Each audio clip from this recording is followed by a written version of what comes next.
Hey there, goblins. Welcome to Goblin Salvage Rights. My name's Robert. And I'm Erik, too. And today we're talking about Player Core 2. It's here. It has finally arrived. We have it! We got our hands on it. For like 2 days. Days before it came out, and we read it furiously. Yeah. I just put the book to my head and slept on it, Yeah. just like this. I was actually sitting up in my bed, sleeping like this. And I think it helped because I'm ready to do this. You put the PDF to your head.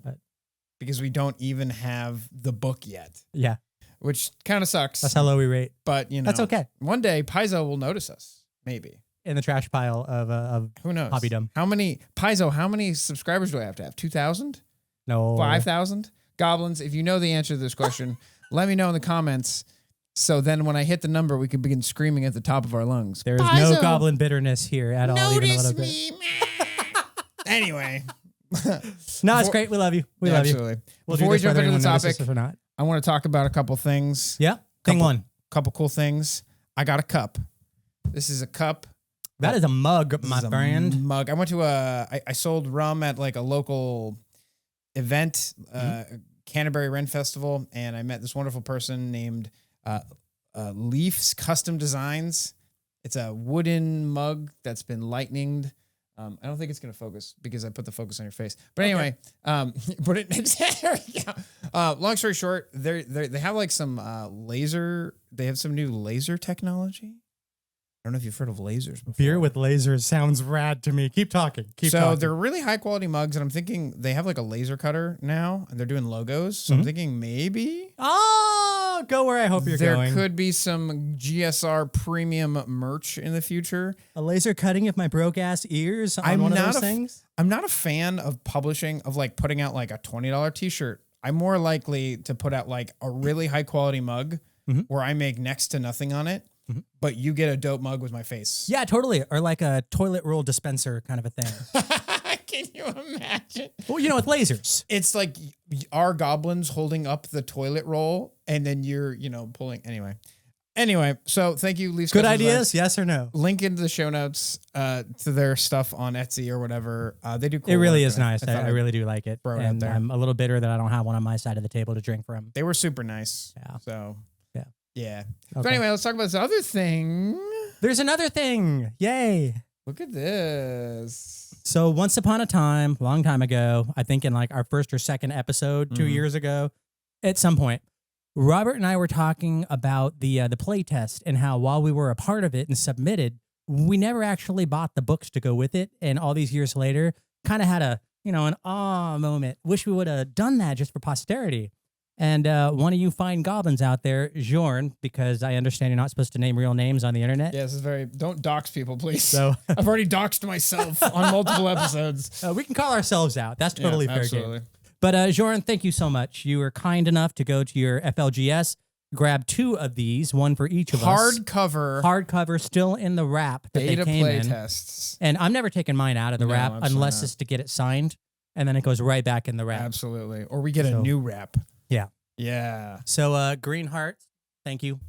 Yeah, one day when Paizo notices us, maybe I'll meet one Is that of going to be our like running chicken gag for this famous episode? designers, and they can write their scribble name inside of my book. When Player Core 3 comes out. Player Core 3 comes out.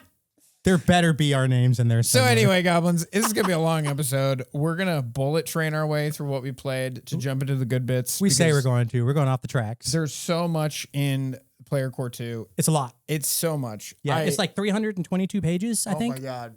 There's classes, there's ancestries, there's new items. Yep. We're not going to get to it all. This Heritages, is going to be there's cursory. tables, there's items. Ugh. Magic, more magic. So anyway, let's talk about what we played. Kingmaker. Now that we're all excited about Player Core 2, let's get off that topic. I ran another Kingmaker. It was great. Y'all actually did stuff.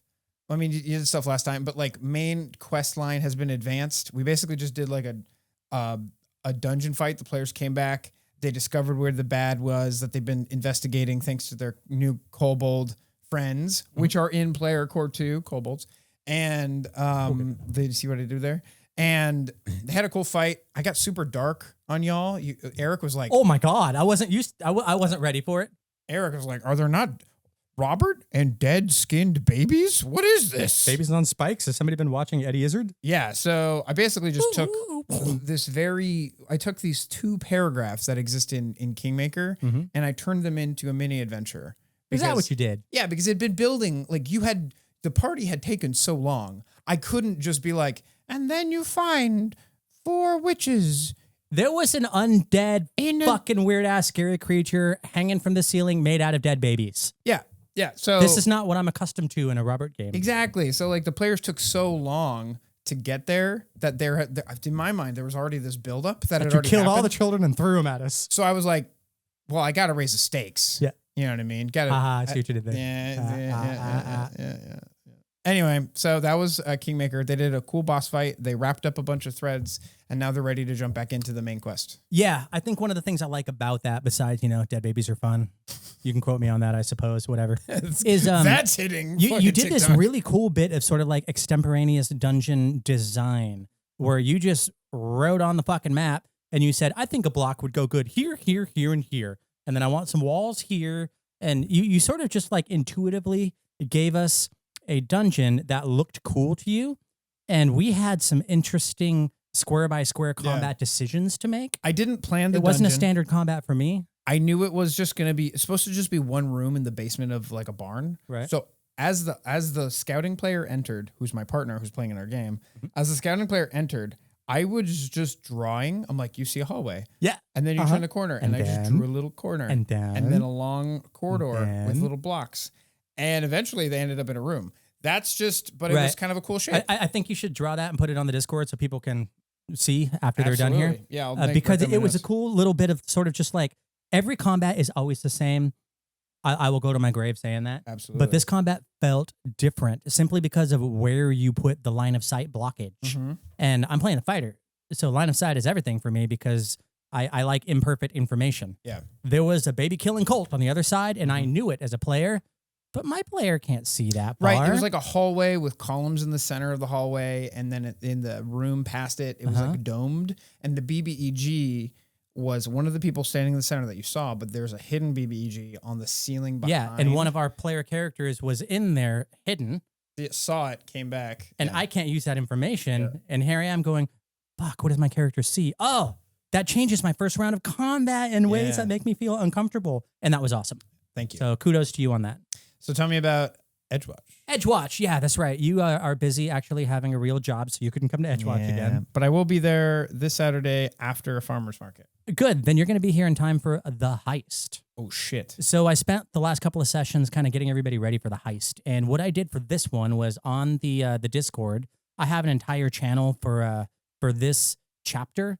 And I said, hey, guys, this is what this chapter is. We're heisting the casino.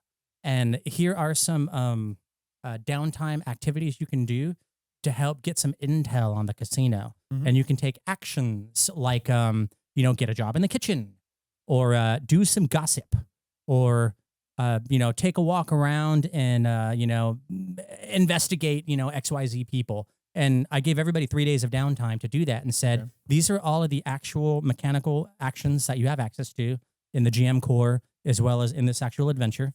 And just tell me how you want to spend your 3 days of downtime. And everybody but Robert did. And I was able to actually craft this coming week's session based on the feedback I got.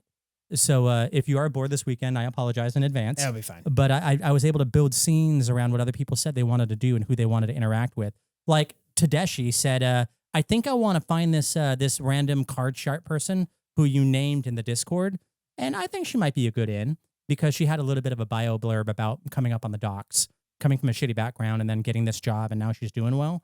Local girl makes good kind of thing. Yeah, totally. So our party monk was kind of attracted to that and just did a throwaway kind of, I picked this person, Erik, whatever. So last week I built a scene around that person being in the Aurori soup kitchen at the Aurorium, the big stadium. And all the gladiators are doing the soup kitchen thing, to kind of promote the Blood City games that you guys are leading up to. And Jez, the party monk, walks in and says, wait, who's here? Okay, yeah. I go to the line in the soup kitchen and I grab a ladle. And I had this big old beefy gladiator, just muscles coming out of muscles, take his apron off, tuck it under the table, and leave. And like the other super ladlers with all the, homeless folks on the other side, they kind of like get in, and Jess swoops in next to the NPC and is like, hey, how you doing? So let's talk a little bit. That's small cool. Small talk. And that's going to have an effect on this coming weekend. So all the different players got to say, this is what I'm doing leading up to it. Every one of those are going to have relevance when you guys start cracking open safes and running interference for each other with the card sharps and the bouncers and shit. So I'm super stoked to see that. Hell yeah. I've never run Ocean's 11 before, so. It's that whole genre of movie is like one of my favorite genres of movie. Yeah, and there are entire game systems dedicated to it, like Fiasco. And this is not one I would associate with the heist genre, but there are subsystems in here which I will be using to kind of capture some of that feel. Hell yeah. So keep your fingers crossed and stay tuned. Yeah, we'll know. You goblins will know on the next episode of Player Core 2 we do in 2 weeks. Yeah, right. Rob will be like, that was the worst session I ever did. Never run a heist in Pathfinder again. Probably. And we'll find out. Absolutely. Yeah. Sweet. So that was what we played. Let's jump right into the topic of today. Player Core 2. Yeah. So, for the goblins who don't know. Second one. It's the second one. So there's like 24 now classes in Pathfinder, not including ones that haven't come out yet. Sure. And 23 or 24. And 8, 8, and 8. Okay. what Paizo decided to do was come out with Player Core 1, which is the coriest of the core player cores. Uber core. Uber core. Extra core. It had a couple casters, a couple marshals, all the basic classes you need, everything you really need to pick up the game and start playing. The user-friendly classes. Yeah, and then Player Core 2, I keep referencing this beta book, even though it's has nothing. Anyway, this is just American Sign Language over here. Yeah, Player Core 2 is all of the quote-unquote advanced classes, or because I wouldn't consider Barbarian advanced. But certainly not more than Thaumaturge, but yeah. Yeah, but the ones related to dragons as well. Anything related to dragons. Yeah. They hadn't sussed out dragons completely yet. The bestiary came out in between the Player Core 2 and Player Core 1, and that's where they defined how they completely redefined dragons. Go check out our episode of Bestiary, the new Bestiary Monster Remastered. Core. Yeah, Monster Core. Go check out our episode on that if you want to hear about what you're dragons. referencing is the OGL debacle from earlier in the year. Exactly. And the this entire experience, reaction core to it. reaction to it. Exactly. So It's an Player Core extension of that. 2 has got a bunch of classes, but it's also got a bunch of ancestries and other versatile heritages. A very exciting one as well, Dragonborn, effectively. Yay. Dragonborn, not TM. Right. And as well as some like items and stuff like that. Full disclosure, Eric and I have had this book for like 48 hours for me. That's when I started reading it. So we did our best, but we're also people with full-time jobs and lives. This is a first reactions video. Yeah. 30 minutes into this, we're going to have that disclaimer. Absolutely. So we read broadly and we read deeply on nothing except Alchemist. Oh yeah, I went full. Full spreadsheets on Alchemist. It had to happen. Full spreadsheet Alchemist. Anime coming to you. We'll talk about it. So my personal approach to this entire exercise is I kind of wanted to see why do I care? I already have the advanced player guide from before remaster. So do I really need to spend $50, $60 on this book? The answer is yes, because I am me and I buy the new shit all the time. Yeah. But I wanted to see what the character creation tools, the player tools were like. And if I can access this book using 1 of 3 points in my own personal gaming history. Can I use, I don't have the book, it's a PDF. Can I use it? Can I use this book? This book. Can I use it well to create my power fantasy if I'm 15-year-old Erik and I've never played D&D before? Cool. And I just have a bunch of friends who are like, here's a character sheet. Here's an iconic. Just do what's on the page. Brand new, straight out the gate, fresh out the truck. Erik, can he use this book? Is it a noob-friendly book to navigate with? Fast forward about 5 to 10 years. Erik, who's done a bunch of playing. Erik's played, referring to himself in the third person. He promised he wouldn't do that these days. Played a lot of classes, but is still not an expert and might need some help kind of gravitating towards certain builds. And then now there's 45-year-old Erik who's like, yeah, I'm good. I can cobble shit together, and Yeah. it may or may not be optimal, but at least I'll know if it's not optimal. And you'll have fun doing it. Can all three creating books like this, a rule set for people to play, is fucking hard work because Absolutely. you're not targeting a single audience. You're targeting a spread of proficiencies. And that's I see what you did there. so that's kind of how I wanted to approach this conversation. Okay. Is this noob friendly? Is it moderate levels of competency friendly? Is it an expert friendly book? Or will experts in this game get bored by this book? So is it too 5e noob friendly, Yeah. to get back into that conversation? Rules medium. So that's my three-pronged approach to this discussion. How were you thinking to approach this talk in terms of, hey, this is my first reaction? Let's find out what changed. Yeah, That's that's fair. that's kind of was just like Everybody I knew- wants to know. Exactly. I think that's that's probably why the bulk of people are here. It's just basically like, what does Eric and Robert think about it, and also tell me what changed. So that's what I'm trying. And to we knew what most of the changes were going to be because they told us ahead of time. Right.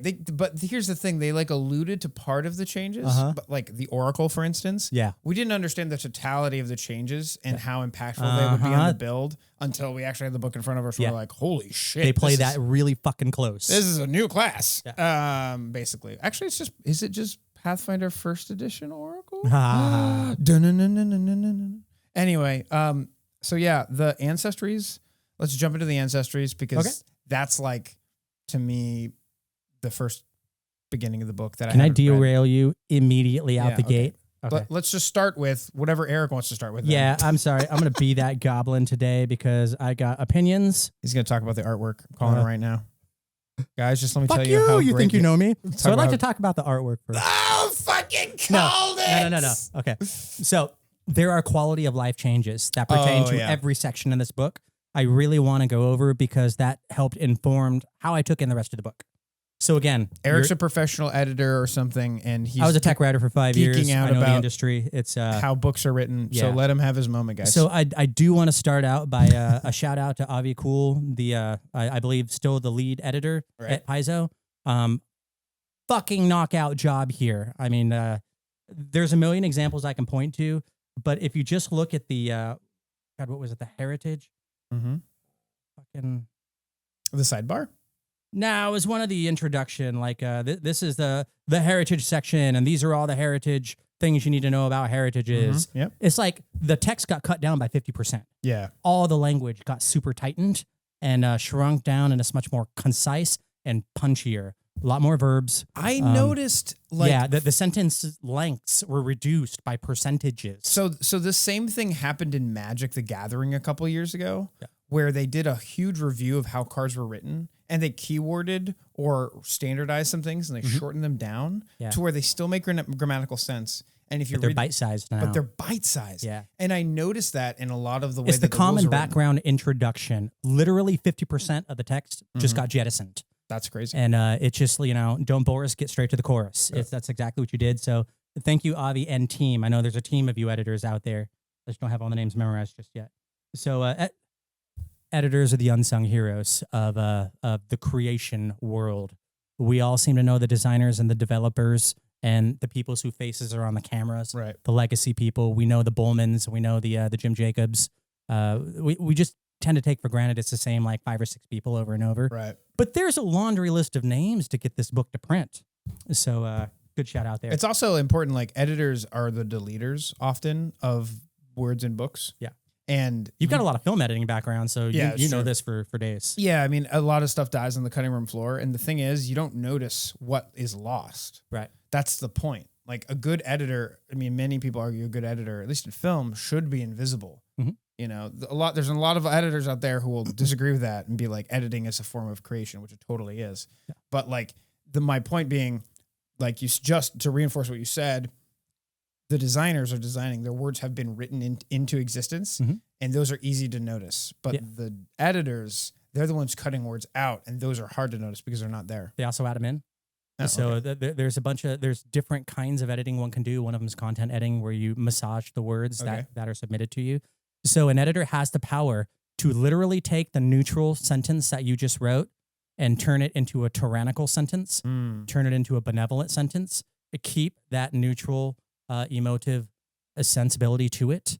They can they can turn your instruction manual on programming your remote into fucking Roman propaganda. Okay, got it. So got it, editors got it, are fucking powerful, Okay, and yeah, they understand the power of language. So Understood. So that was way longer than I intended to spend on that. It always is, Eric. It always is. So if you look at the physical book, because I'm a physical book guy, and I don't apologize If you for look that. at the physical book, we don't have. No, this one right here. This is Okay. the Advanced Player's Guide, Okay. which Player Core 2 Is effectively largely, yeah, right? yeah.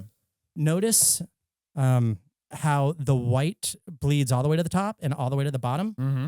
And sure, there's a side of dark red, but it's got that light cream colored, whitish light quality. Right. This is light mode. Mm-hmm.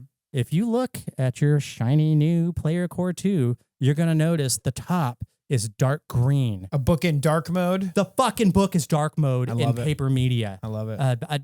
It took all of 2 days for that to register for me, and it helped me to laser focus on chunks of the information. I don't think that was an accident. Excellent layout decision there for you guys. So, Yeah, there's a serious bit of contrast because like the background of the Massive. readable text is white and with Mhm. black lettering, mhm. but then the sidebars are like deep dark green yeah, with white lettering, which creates a very nice visual contrast. it softens the impact Yeah. without having all of the white space draw you north and south. Absolutely. So it helped to keep me focused, and with my sympathetic ADHD from hanging around you too long, yeah. it really helped. Another thing I really loved is the navigation bar throughout this entire book. Mhm. It's nested information.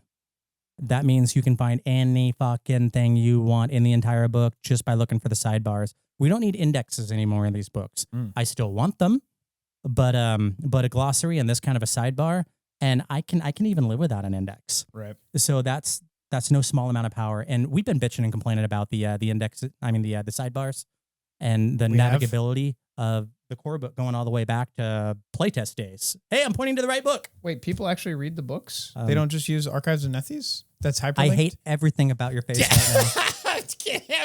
I'm kidding. This boomer says, I'm like, read the goddamn book. We've been complaining about the layout of the book. I've never heard But these how complaints. it's hard to access information in Yeah, the actual absolutely. core book. And Paizo clearly listened. Yeah. That's not a small thing. So kudos to you guys. Key terms at the beginning of every section, at least the classes, Yeah. and maybe even some of the archetypes, but definitely the classes. By having the key terms there, you are helping the noob. You're helping the intermediate level gamer, and even and the you're expert. even reminding the expert level. the expert. So It's design there's- philosophy and trajectory of build. there's some moments in the book where I was reading things like the panache, or like there's like a flourish trait or something like that. And there's just like a little sentence. It's just like, hey, just a reminder. Flourish means that you can't repeat stuff, because they were trying to describe a mechanic to you. And they're like, hey, idiot, just remember the flourish keyword means this is once per round. Yeah. And I appreciate that, And because in we the old forget that days, shit. they would have had that flourish word be in bold, Yeah. and then there would have been the sentence, and it would have been buried in a wall of text. Absolutely. Now you have these sexy little call outs, these little like, remember Clippy in old Microsoft Windows? Hi, I'm Clippy. I'm here to ask Unfortunately. you questions. Of course you don't. You're 12. I remember Clippy. You remember Clippy? I Okay, said good. unfortunately, because he was fucking annoying. But yeah, it's just sort of like, boom, Yeah. here it is. Okay, good. We can move on now. Right. And they did that repeatedly. Great design choice. And I think the intros, nope, that's something else. Intro callbacks to prior book. I don't know what that means. And then I've got a couple of missed opportunities here. When we get to it, I'll call those out. But yeah. quality of life choices by itself make it a purchase for me, an auto purchase for me. Make my life easier as I read the same fucking information you were giving me on Archives of Nethys or in the old Game Mastery Guide or APG. Absolutely. And I'll buy it. So super well done. I turn it back to you. We're jumping into ancestries. Ancestries, do it. Luckily, Eric gets to talk more, because I didn't actually spend a lot of time. All my time was devoted to like, how did classes change? Because we knew classes were changing significantly. Sure. The ancestries weren't supposed to change that much. And if they did, I don't know that they did. I wouldn't say they changed that much. Per Kobold se. changed in its lore and in the way that's right expressed in the lore. mechanically. Yeah. Yeah, and there's a couple mechanical changes. So why don't we just go over real quick what all the ancestries in this book are? Okay. We've got catfolk, Amaroon. Yep. hobgoblin, Mm-hmm. Colo, which is Knoll. Mm-hmm. Kobold, which has had a complete redesign in its backstory. Yet I've again, got feelings about that. the mostly kobold positive. has changed yet again. Yeah, it's in the same way goblins change from first edition to second edition. It's almost like a different creature entirely now. Lizard folk Mhm. have changed, kind of. Maybe I feel like they just kind of like digged a little deeper. Honestly, Yeah. in some like interesting ways, in my opinion. Yeah, same shape, same details, just deepened. Yeah, and then rat folk. We all know what that is. Rat person. Tengu, which are bird people. Yep. The Trip Key. Trip Key, the what were they before? Frog Gripplies? person. Gripplies. Yeah. They're Once upon a time. little grippers. Yeah. Little grippers, cute little grippers. Yeah. But yeah, The they're frog Amphibia people. boys. Trip Key, I like as well as Gripply.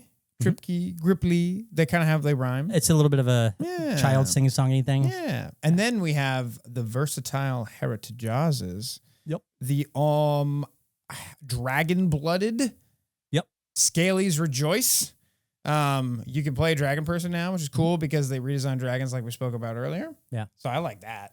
It seems like a no-brainer. Yeah. It's kind of like Pathfinder players are kind of player in the world.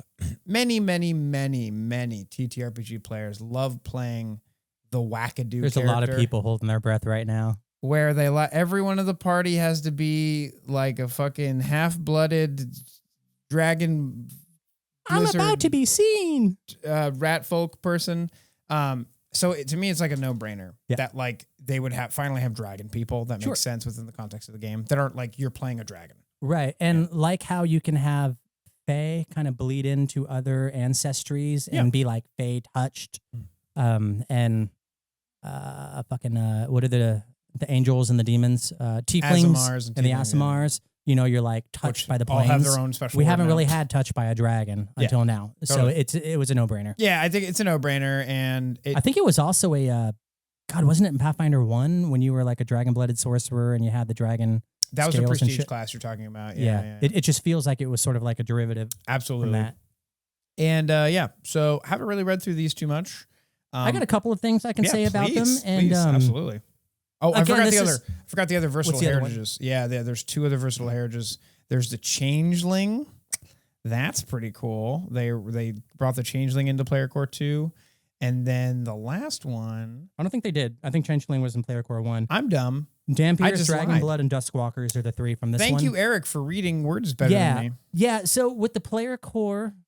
let me try that again. Dampier, Dragonblood, and Duskwalker. With the core book and Advanced Player Guide, Pre-Master, all of those got divided again between Player Core 1 and 2. So it's not like everything in Advanced Player Guide is now in Player Core 2. It's not that clean or simple. So yeah, they did some distribution, and I don't remember why they made that decision. It's okay. Let's just describe real quick what a Dampier and a Duskwalker are for the people at home who don't know. A Dampier, pretty easy. I want to be a vampire, You're but not a real vampire. You're a little baby vampire. Vampire. Little baby boy. Part vampires due to an early connection to vampire blood. I like that because that doesn't necessarily mean somebody drank my blood and now I'm part vampire. It can be sort of like there's a phylactery with vampire blood in it. It exploded and the gas kind of blew over my crib. Now I'm a Dampier. The gas blew over my There's crib. ways you can play with the idea without sticking to the same goddamn vampire story over and over and over and over and over. Right. And I played a lot of vampire, like the White Wolf vampire back in the day. But it really is the same story over and over. It really is, yeah. When you're talking origin stories. So I like that small little bit. I don't know if it was always that way or if I'm just now noticing that. But that was a cool distinction for Dampiers. And then Duskwalker is literally like, we have Aasimars who are touched by angels and good people. Right. We have Tieflings who are touched by bad demon people or devils. But what do we have for the neutral people? We have Duskwalkers. Yeah. So this is Duskwalkers basically like psychopomp touched. Yes. And the language Kinda. they use in this, and again, maybe I'm seeing the language for the first time. Maybe it's always been there. But it specifically said, yeah, if you're a Duskwalker, a deal was made between a pair of psychopomps. You don't have that language with Aasimars, with Tieflings, with all the other, Fae touch stuff. There are some Psychopomps hard is like- hooks Yeah, there are some hard Boom. story hooks, like Yeah. right into the heritage, versatile heritage, and I like that. You know, especially it makes DMing Makes easier. the GM's job easier. Exactly, doesn't it? exactly.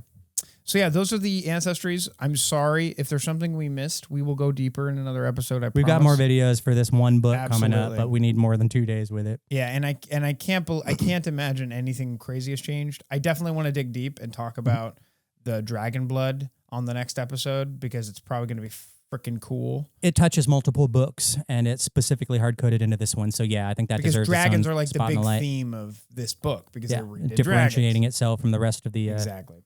D20 gaming community.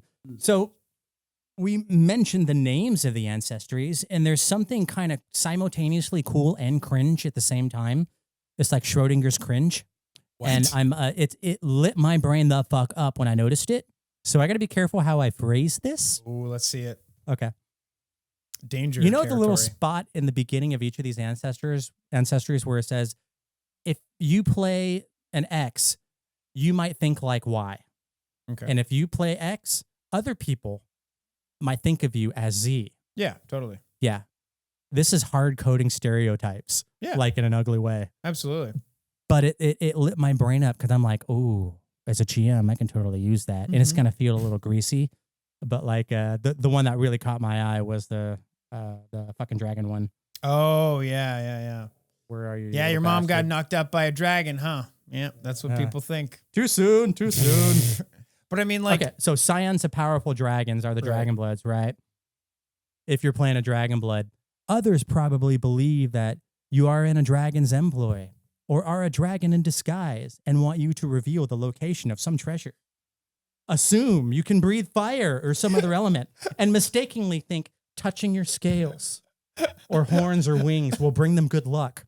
I'm just picturing this fucking dragon-blooded guy Right. just being like, no, I don't breathe anything, motherfucker. This is my bad breath. I didn't brush this morning. Why are you touching me? Stop that. I don't know where any goddamn treasure is. Yeah. I mean, so like many people see stereotypes as a negative part of society, Mhm. and they have very valid criticisms of stereotypes that exist that are completely terrible for those Yeah. groups. But from a world building perspective, stereotypes exist in our real world, and we can use them to make players feel like they're a part of an actual setting. That makes sense. Rat folk Oh God. are super industrious Yes. and they thrive when they're cramped into tiny places Okay. and they're all immigrants. Oh yeah. Are you fucking kidding me right now? They're not all immigrants. That I emphasize that too hard. But it said, Yep. yeah. So it's Schrodinger's cringe for me personally. Yeah, totally. And I'm like, I can see that. I get it. And it's amusing sometimes. And other times it's like, oh, that went just a hair too far. Right. Rat folk specifically. Yeah. At But any you rate. love Rat Folk too. That's I like one of do, your but favorites. I'm not going to put them in Chinatown. It's just a- not going to happen. Okay, Eric. I don't know how that got through the process the way it did. Yeah. So that enough said there. Long story short, if you play this thing, people might see you this way. That's stuff that can be used. So be responsible about Absolutely. it, obviously. And the might is the saving grace.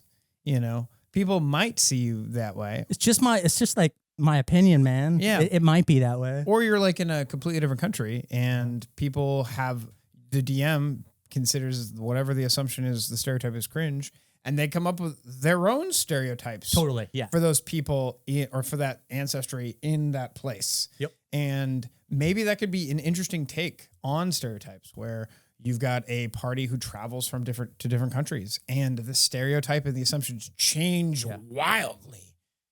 That would be a lot of fun. Yeah. Yeah, stereotyping as tool in TTRPGs is a discussion that is way beyond the scope of what we That's can like do its here. own episode, And it requires tact and sensitivity and thoughtful preparation. which is not And we something- haven't done that right We don't now, have so any of we that. should probably move off. Tact and sensitivity. And, I will take full ownership of the fact that we went there. My apologies. We're pulling back. All right. Anyhow, I just felt like that was kind of cringe. I noticed it, and it's like, this is kind of cool. I'm a new player, I'm an intermediate player, or I'm an expert player. Yeah. And I can use that to be like, Totally. design space. Got it. Yeah, totally. Because I know there's going to be traits popping up influenced by those things. There's going to be feat choices popping up linked into those. and you can see it with the cats.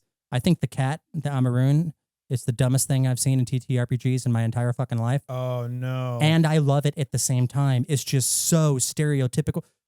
You get a feat to just be in everyone's way. Just be in their way. Just be in their way. You're just in their way, right? Because I'm a cat. I'm a kitty cat, and I'm just in your way. It's my feet. It's my feet. I paid for a feet to be in your way. I get it, but dude, this is you. The cat is the ancestry to the investigator. Like the cat is the a cat investigator. If you're going there, you need to stop right now. Okay, if Eric ever pisses me off, you guys know the name of that campaign is going to be 9 Investigations.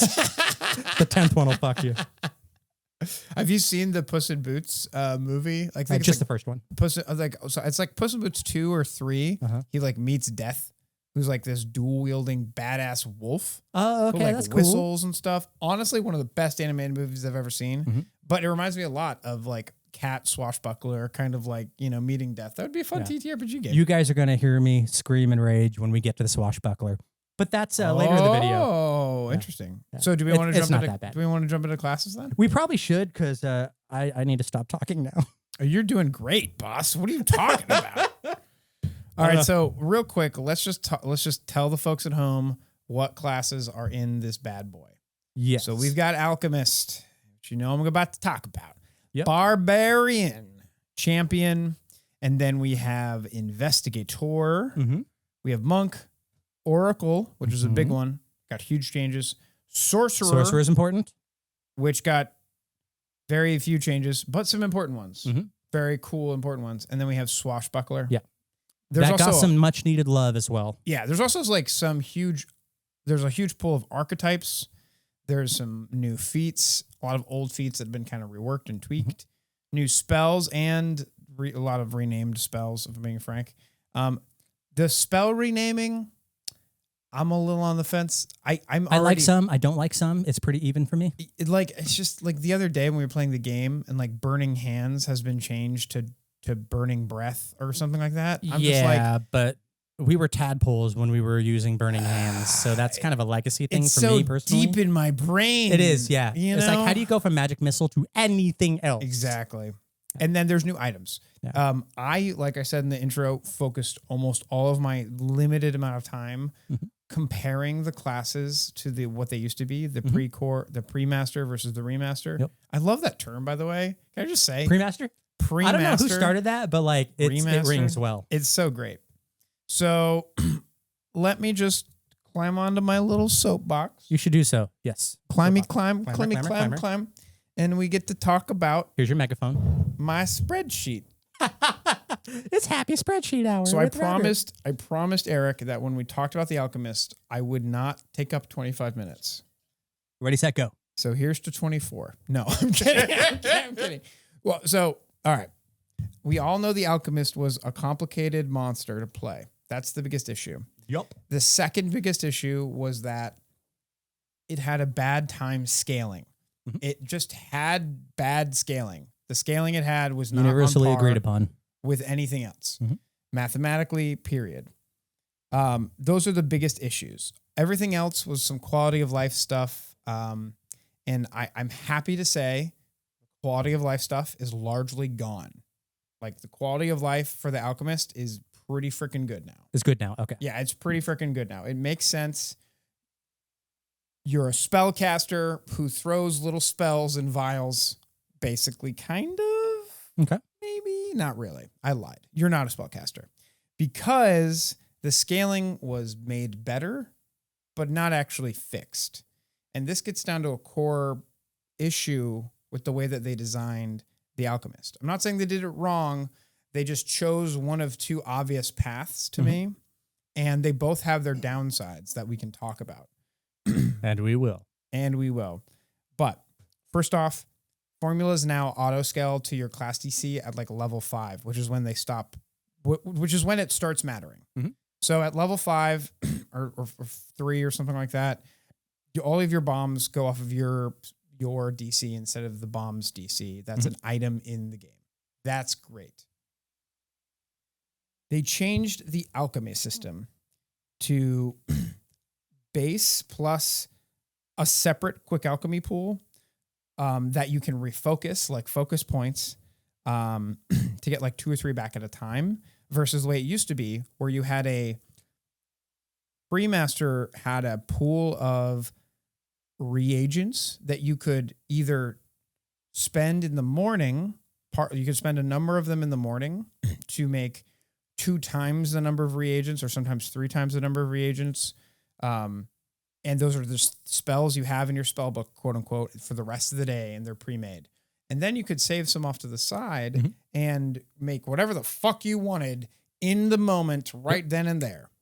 Well, they realized I'm a wizard. I'm a sorcerer. that was super confusing and hard to manage. Surprise.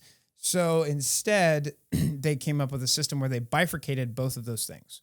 So now you have 2 pools of little spelly bottles. All right. You got your normal spelly bottle pool that lets you make little spelly bottles, and you can hand them out to your friends, and everyone gets a little spell bottle, and you're like, glug, glug, glug, I heal, or glug, glug, glug, I have dark vision, or whatever. And then you have this other secret pool that only you get to use. Kind of, not really. You can still hand those out too. And those are called your versatile vials. And your versatile vials get to be used as quick alchemy. So you can either literally take them and throw them at someone and they explode, dealing acid damage, or you could be like, this is a dark vision potion now. Glug, glug, glug. I could see in the dark. Look at me. Or you could be mutagenist, or, whatever. So you have 2 separate pools. The first pool that you make in the morning that you decide ahead of time, that shit doesn't change pretty much. You basically get like 8 or 9 forever. It's like 4 plus your intelligence bonus for the rest of your life. I think you should do the rest of this alchemy section in your Mario voice. Hard pass. And then your second pool gets used for like the quick things in the moment. And once the pool is depleted, in between fights, you can spend you can spend like 10 minutes refocusing, like everyone else, to get 2 or 3 of your vials back. And if you do that enough, you get all of your pool. So I did the math, and he did too. I can show you the spreadsheet. Maybe I'll post it online. Who knows? But you do get less total potions overall in the entire day. But because you can refuel your potions, your little spelly bottles, in between fights, like a refocus activity, you could technically get more than before, but you have to do a lot of spending and refocusing to get that. Actually, it's like it's a huge gulf between the two eventually, especially as the class gets bigger, or levels up. The Uzi Alchemist. But I think what it does psychologically is it trains players to spend their resources, because before, I think alchemists were afraid to use their resources, they're afraid to run out. Now they're happy to burn all of them because they know they can get them back in a limited amount after a fight, in between fights. And then it's up to the DM to be like, okay, after 20 minutes, more mooks head in, your refocusing attempt number 3 is interrupted, and now you only have 4 or 5 spelly bottles to throw at them. It's like, okay, that's cool. You know what I mean? That's it's cool. it's that high that we got the second we learned there was a thing called cantrips, and they never run out. Exactly. The alchemists get to experience that. So that is, in a nutshell, the Kurzgesagt of how this works. So let's talk about my biggest issue with the class, which was their scaling. Alchemists use their to hit bonus to attack people. They attack people. They don't cast a spell and trigger my opponent, the DM, to roll a save. They hit people's AC. And then sometimes they do attack on things where then they have to roll a save in addition. If they were to make the class good and actually fun and cool and playable from a optimal perspective, what they would have to do is make them like this super powerful, both martial and caster. Right. What they have to do is... This is the Megas conversation all over again. Exactly. They have to make them good at spellcasting, and they have to make them good at attacking. Right. They just do. So they did that. Kind of. But... So basically what happened... I'll just read my notes here for you. To hit was improved, but still has some weird hotspots where they are 2 to 3 worse than a marshal at attacking. So, for instance, they get expert at 7 instead of 5, and then 15 instead of 13. Levels 5 and 6. So, like, you're like -1, -1, -1, -1, -2, -2, 0. When I'm saying these negative ones, that's the delta. So what I did is I created I basically put what a typical marshal would get to hit, and then I compared it to what a alchemist gets. Because one of the other issues is that alchemists can't use their intelligence to attack with. They have to use their dexterity to attack with because it's a ranged weapon most of the time. I'm assuming a bomber alchemist, assuming, the most common alchemist. Actually, even for mutagenists, this thing still rings true. Because you can never get an 18 in your starting stat to be dexterity or strength, it has to be intelligence. What that does is it creates these weird, like, levels where you're just way worse at marshals than other marshals, and then like a level or two later you're now on par with them again. It's a weird smoothing effect, and I wonder, like, if we look at if I did like a systematic if I did a meta-analysis of like all of the ACs at those levels, are they also down a little bit? I don't think they would be. Actually, I think they're actually higher because they're built to be taking attacks from regular marshals. So my point is the scaling better than before for their attacks? Absolutely. But there are some really weird hotspots because of the way it's all built in. At certain levels, specific levels, 5 and 6, you're basically like 2 worse than a normal marshal. And at levels 13 and 14, just 13 and 14, you are -3 worse than a regular marshal. And then you go back to normal. Then you go back to being in parity. Playing my alchemist and build another character. Exactly. It's so weird. It's like, okay, your alchemist dies at level 10, and then you play a sorcerer, and then at level 15, your alchemist gets resurrected and you start playing your alchemist again. That's some munchkin shit right there. It is, but it's like, for a lot of players, especially Pathfinder players who are more munchkin-y, I would argue, than normal TTRPG players. Sure. If they want to have their flavor and be optimal at the same time, they expect that from the system. And when they can't be especially at really random times, it's just a big snake in their boot. You know what Maybe I mean? they should purchase a feat called Enter Coma. Enter Coma. Last for 2 levels. Oh my God. Should we write that into one of our next GSR patron books where it's just like commentary coma feats on each class? Commentary feats. Oh, that'd be sick. So let's get to the other elephant in the room, which dear is God, there's more. Yeah, which is the casting DC. The good news here is casting DCs have the exact same problem, but it's less of a problem. It was less of a problem before, and it's even less of a problem now. So they still have hotspots where they're just worse than regular casters, and it just feels bad. But that's only for just 4 levels out of the entire 20 level run. It's levels 7 and 8 and 11, 7 and 8 and 15 and 16. Before, there was this really weird hotspot between levels 11 to 16 where they were totally worse. That's 11, 12, 13, 14, 15, 16. That's 6 levels of just being worse than a caster. And those are the higher levels. So it's like, it feels even worse in my opinion. Now they're just in 2 little hotspots. That's it. Could they have fixed this problem? Yeah, probably. Would it have made alchemists broken and the most powerful class and everyone's playing an alchemist now? Absolutely not, because they're still very cumbersome as a class to play.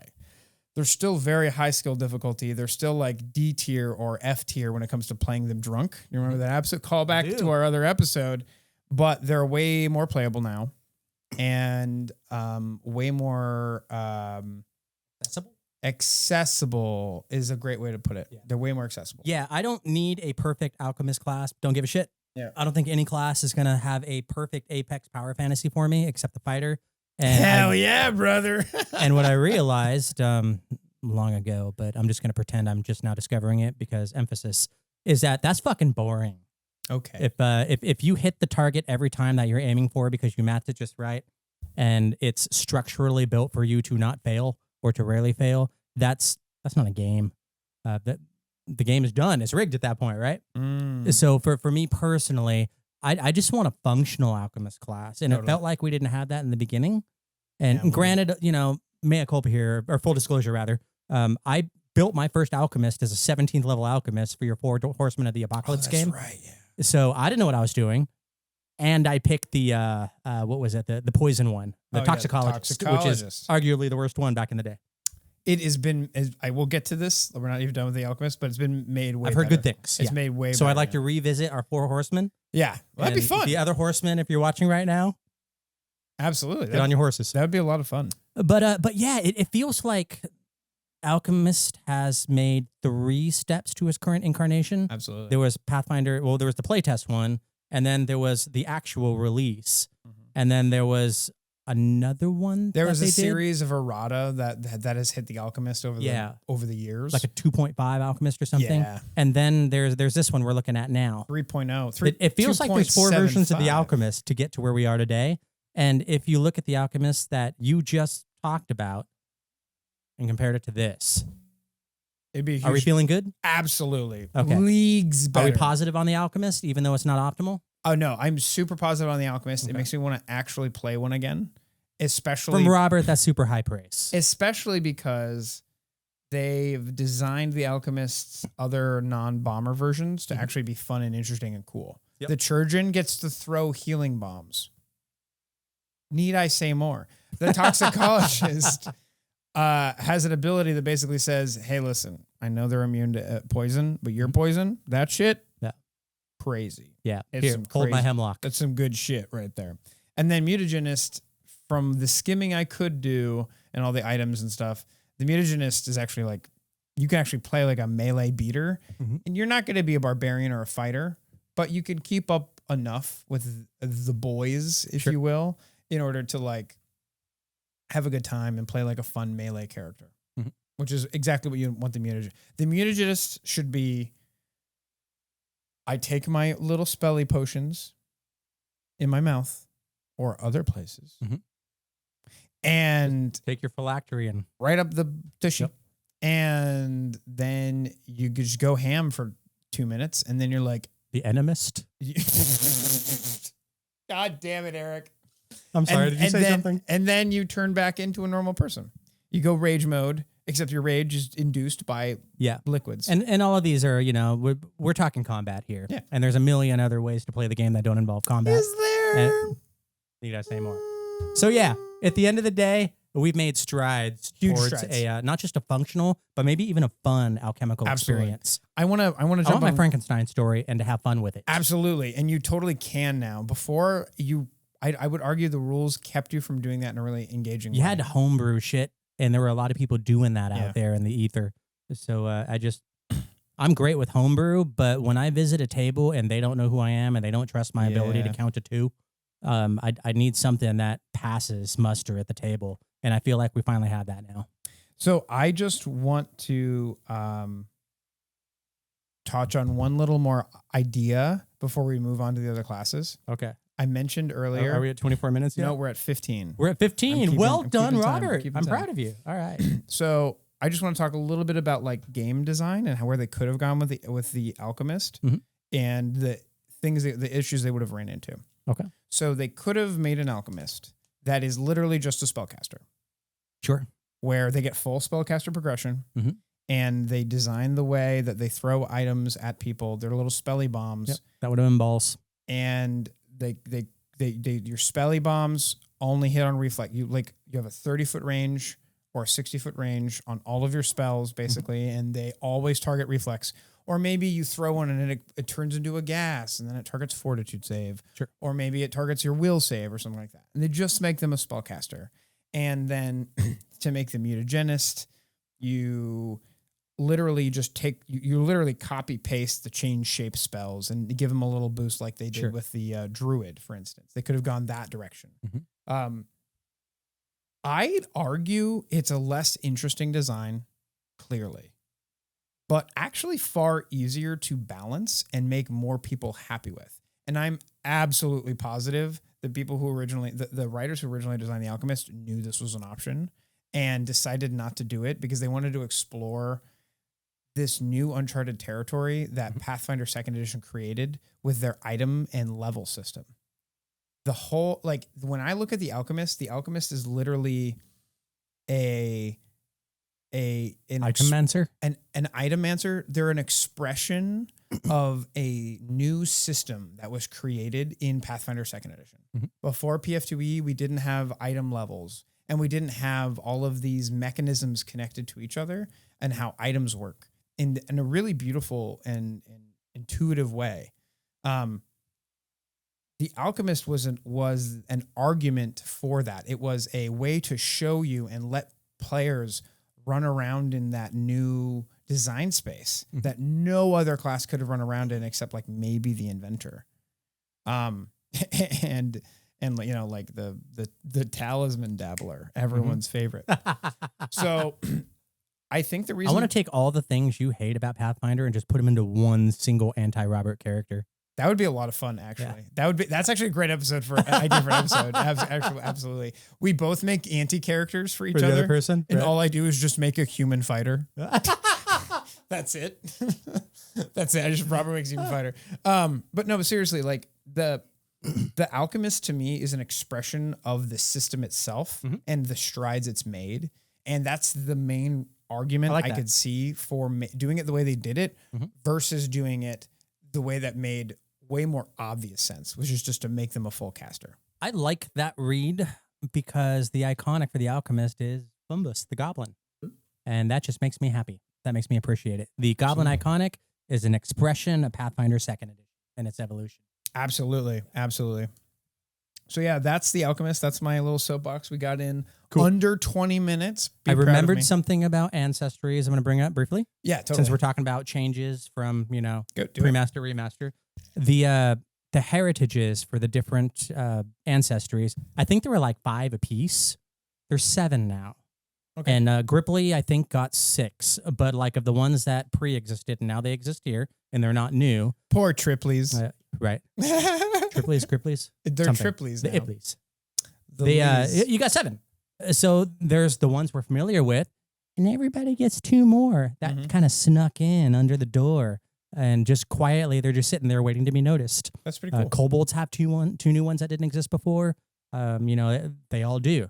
So I'm going to leave that for you guys to go check out and find out. So super cool stuff. Do we have another class we want to move on to? Barbarian. Alphabetical order, baby. Yeah, let's do it. So I'm going to run through these changes real quick. Somebody needs to teach alphabetical order to the filing people that I work with. Oh, definitely not me. Robert, don't. Word's good. So Barbarian, I'm gonna steamroll through these changes real quick. Key terms: flourish, rage. Rage buff. Barbarians no longer take a -1 to AC while you're raging, and you get to rage for free. For free? Yep. Free rage. At the beginning of the fight. I always have to pay for my rage. Exactly. Not anymore. Free rages for you. Third level speed boost, +5 or +10 when raging. Barbarians are fast now. I love this. Barbarians used to have this in like 1st edition and 3.5, and then they lost it, and now they have it again because they turned it into a feat, and they're like, fuck that. They get it for free. And then Mighty Rage, which is like an 11th level feat, got made redundant because it literally said you could rage for free. So now they're like, you know what, Barbarian? 11th level Barbarian, when you rage, you get double the fucking damage on your first hit, which I think is sick. Yeah. That's like first rage, you're fresh, ready to pound, bam, double damage, bam. That's awesome until I realized that you already crit me at the beginning of every combat. So if you start doing that with your Barbarians, I'm just fucked. I'm looking forward to playing a Barbarian. I realize I do have things to say about the classes, so keep your spiel coming. Oh yeah. And I'm going to interrupt you from time to time. Almost done here. The only other difference is the dragon. From what I can see, the dragon Barbarian changed significantly because of like dragons are different now, man. So there has always been a paradigm of damage in Pathfinder and Dungeons and Dragons before it, where some damages were more powerful, quote unquote, than other damages, which meant that they dealt less damage. So you could deal 1d8 fire damage or 1d6 fire damage, but if that same spell did force damage, it would only deal 1d4. Yep. The wider your reach, the more restricted your intensity. Exactly. What's interesting here is the available types of damage for the Dragon Barbarian are as follows. Bludgeoning, I love that one. Adamantine Dragon. right? Yeah. They spit fucking rocks.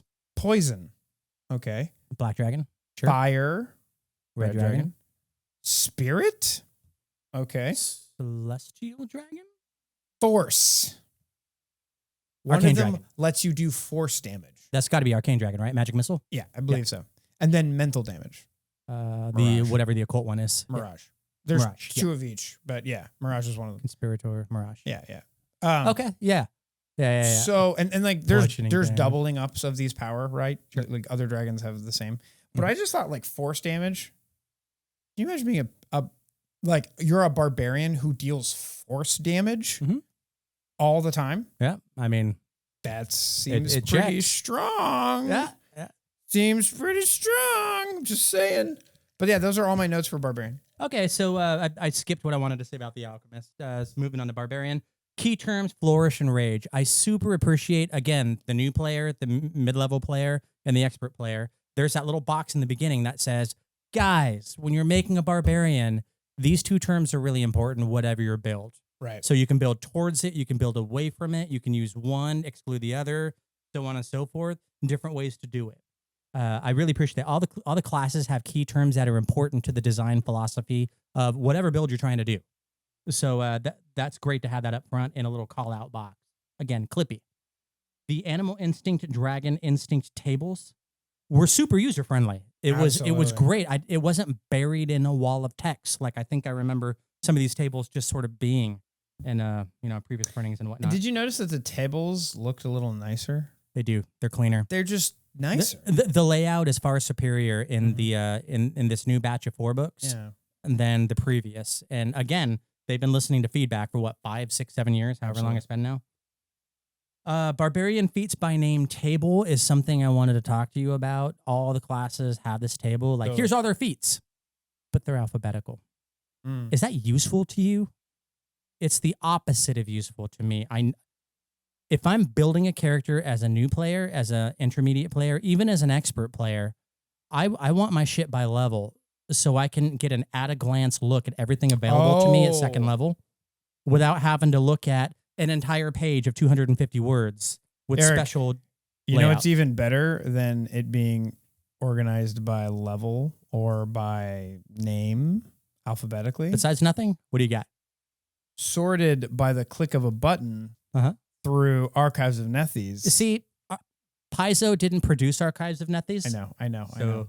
So my point here is that like the fact that there's a table at all is dope, but also it's gonna be useless, Absorbed and repurposed, and it's gonna be useless in like a book or two because you're gonna come up with new feats. So what I don't like about this, I'm looking at it right now. I literally didn't even notice it last time. okay. Every class has it. Yeah, but my brain just skips over useless things. Okay. Like the Alchemist in previous editions. Just an entire chapter. So this is just a name and the level. Mm-hmm. There's no other useful information here. That's It doesn't And even they're all have mixed in. it doesn't even have a brief description of like what the feat does. Mm-hmm. So for all my friends and fellow goblins out there, when we Munchkin goblins are trying to make a build, what we do is we go into Archives of Nethys and we search. We go to, what I do at least is I go to the class and then I search by a key term. Like, let's say I'm trying to make a fear-based build. So I search for demoralize and then I restrict it to class. And then at the very bottom, and I'm going to make a video on just how to use Archives of Nethys and the search I think it's function, needed. because goddamn, once I figured it out, I felt like I was a computer hacker. All right. But there's a way to change its display to full stack. Yes. And once you have that, all I want to do is binge every single feat. And that's what you can do because it's a goddamn book. That's The cool, book but that's a has it all. tool that has nothing to do with this book. Exactly. And but- yet it's what we use on a daily basis. Exactly. So that's great and all. I don't find I just it got to useful. go by the PDF we have. I think this is a waste of space. I think so too. And more importantly, more to the point, more to my point, Mm-hmm. it's a waste of space as is for me. I'm sure there's a reason why they're doing it, because they did it in the core book, and then they did it in the APG, and then they did it in Player Core 1, and then they did it in Player Core 2. Goblins. They stayed the course on this particular design, and I think I'm just missing the point. Goblins, hit me up in the comments if you think it's useful. I'm not going to shit on you or anything like that. I am genuinely curious. Yeah. And if so, how? Tell us how. Tell us what the use case is, because I need to know. I feel like it was a missed opportunity, and again, I'm probably missing something. Yeah, but we have to be. if it was not alphabetical but by level, that's at a glance information. Anytime I can get at a glance information, I will take it because so if it were going to be organized anyway, it should be by level, so that when I'm making a barbarian, I'm looking at, all right, what are my second level feats? But then again, it's already by level in the chapters. Yeah. So maybe their argument was like, well, it's already organized by level with the full descriptions. Why not flip it? I thought of that too. And if that's the case, that's fine. Does that pass the useful threshold? Is it useful threshold? Well, I tell you what, they definitely weren't trying to pad their pages. That's for sure. Fuck. So anyway. that was that was important to me to ask, because every single class in multiple books across second edition has done it this way. Barbarian, I really like the sample builds that they have in here, the starter builds for the the subclasses, if you will. So Alchemist, I had things to say. So for Barbarian, you're gonna say that every class we did until the very end. We're just like, I can't take it anymore. I'm talking about the Alchemist. Here's a special 5-minute clip at the end of the video about Eric's missing out on Alchemist and heritages. The sample classes are important to me for each one of these, because again, we've got 3 different. We have 4 audiences. Mm-hmm. 4th is the collector. I'm leaving them out of this discussion. Yeah. So you're a noob, you're intermediate, or you're an expert. These sample, you can. I want to play a barbarian. Yeah. Really? What kind of barbarian do you want to play? Well, Hulk smash. Okay, that's fine. All of them Hulk smash. Okay, I want to play that. Okay, fine. We'll build you one. And these guys say, well, how about something along the lines of, you have a barbarian. Motherfucker, where are you? Barbarian motherfucker, where are you? So like a perception barbarian? Animal Rager. Oh. So do you want to play? God damn it. Everything about your face I hate right now. Okay. Yeah, so like, what if you're a barbarian and you're like really tied to the animal world, nature and shit like that, right? Out in the forest, the desert, the tundra, whatever. Yeah, I want to play that barbarian. Okay, great. Here's another kind of barbarian. You want to do like a fury barbarian. Everything's about raw damage and anger and Conan type shit. You mean I can play different kinds of barbarians? The new player will look at barbarian, alchemist, fighter, swashbuckler, and go, yeah, I want to do that, but is it the same character over and over? Yes, if you're a swashbuckler. But with the barbarian, you have other options. Excuse me. I want you to change my mind, because I've been staring at that thing so hard for 48 hours. Okay. I've only ever seen one swashbuckler in any movie, in any comic book, in any D&D game I've ever played. Yeah. And it's all Inigo Montoya swashbuckling. Yeah. So these little these sample, here's a starter kit for building your barbarian. Here's a starter kit for building your champion, your alchemist, your gunslinger. I think that's super important, and we should keep that tradition going. Totally. So super positive on that. Thanks for keeping it going. That's everything on the barbarians. For Sweet. me. Champion. Key terms: flourish, sanctified. Okay, so Champion had one of the biggest reworks. For the obvious reasons, we kind of did away with alignment and had to learn this edict and anathema territory we're building into crunch-wise. So there's a lot of text explaining that anathema things are things you can't do as a champion. Anathema you can't do without paying a price. Anathema, no, you just lose all your shit. Right. It's basically it's not a permanent thing, though. No, you can like atone or whatever, but it's like I comes with the remember. prize. I remember That's during our absolutely. I remember during our talk about edicts and anathemas, you stated that edicts are like things you should be doing, and anathemas are things you absolutely cannot do. Period. And there was way more emphasis and power put on the anathemas than they were on the edicts. Yeah, and that is reflected in the way that they've designed the champion. For sure. Just to make sure I'm hearing you quote me correctly. slapping a child is anathema to me. Mm-hmm. I just can't bring myself to do it. It's Right. not that I can't do it. I could raise my arm and go off on like 25 kids in a row. Like I can physically do that. But there's something in me because I'm not a shitty douchebag human being where I can't That's do getting that. clipped. It's anathema to me. Right. So that's what I meant by they can't do it. Right. So. But an edict is like, It's not a metaphysical cannot help do it. children whenever you can. It's like, yeah, but if like I'm driving down the street and there's a kid who needs help, I'm not gonna stop and get out of my car and help If you the have kid. something else you're driving towards. Exactly. Yeah. Sure. Or just ever. Yeah. Anyway.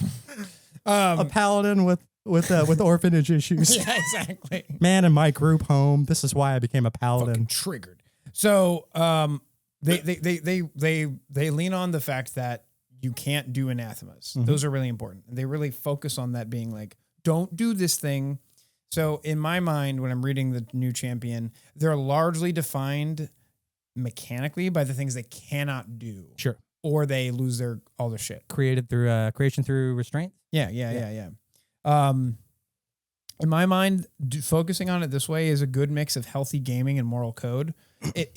Focusing on the anathema really allows the Munchkin player to feel like they're role playing, while also playing a game at the same time.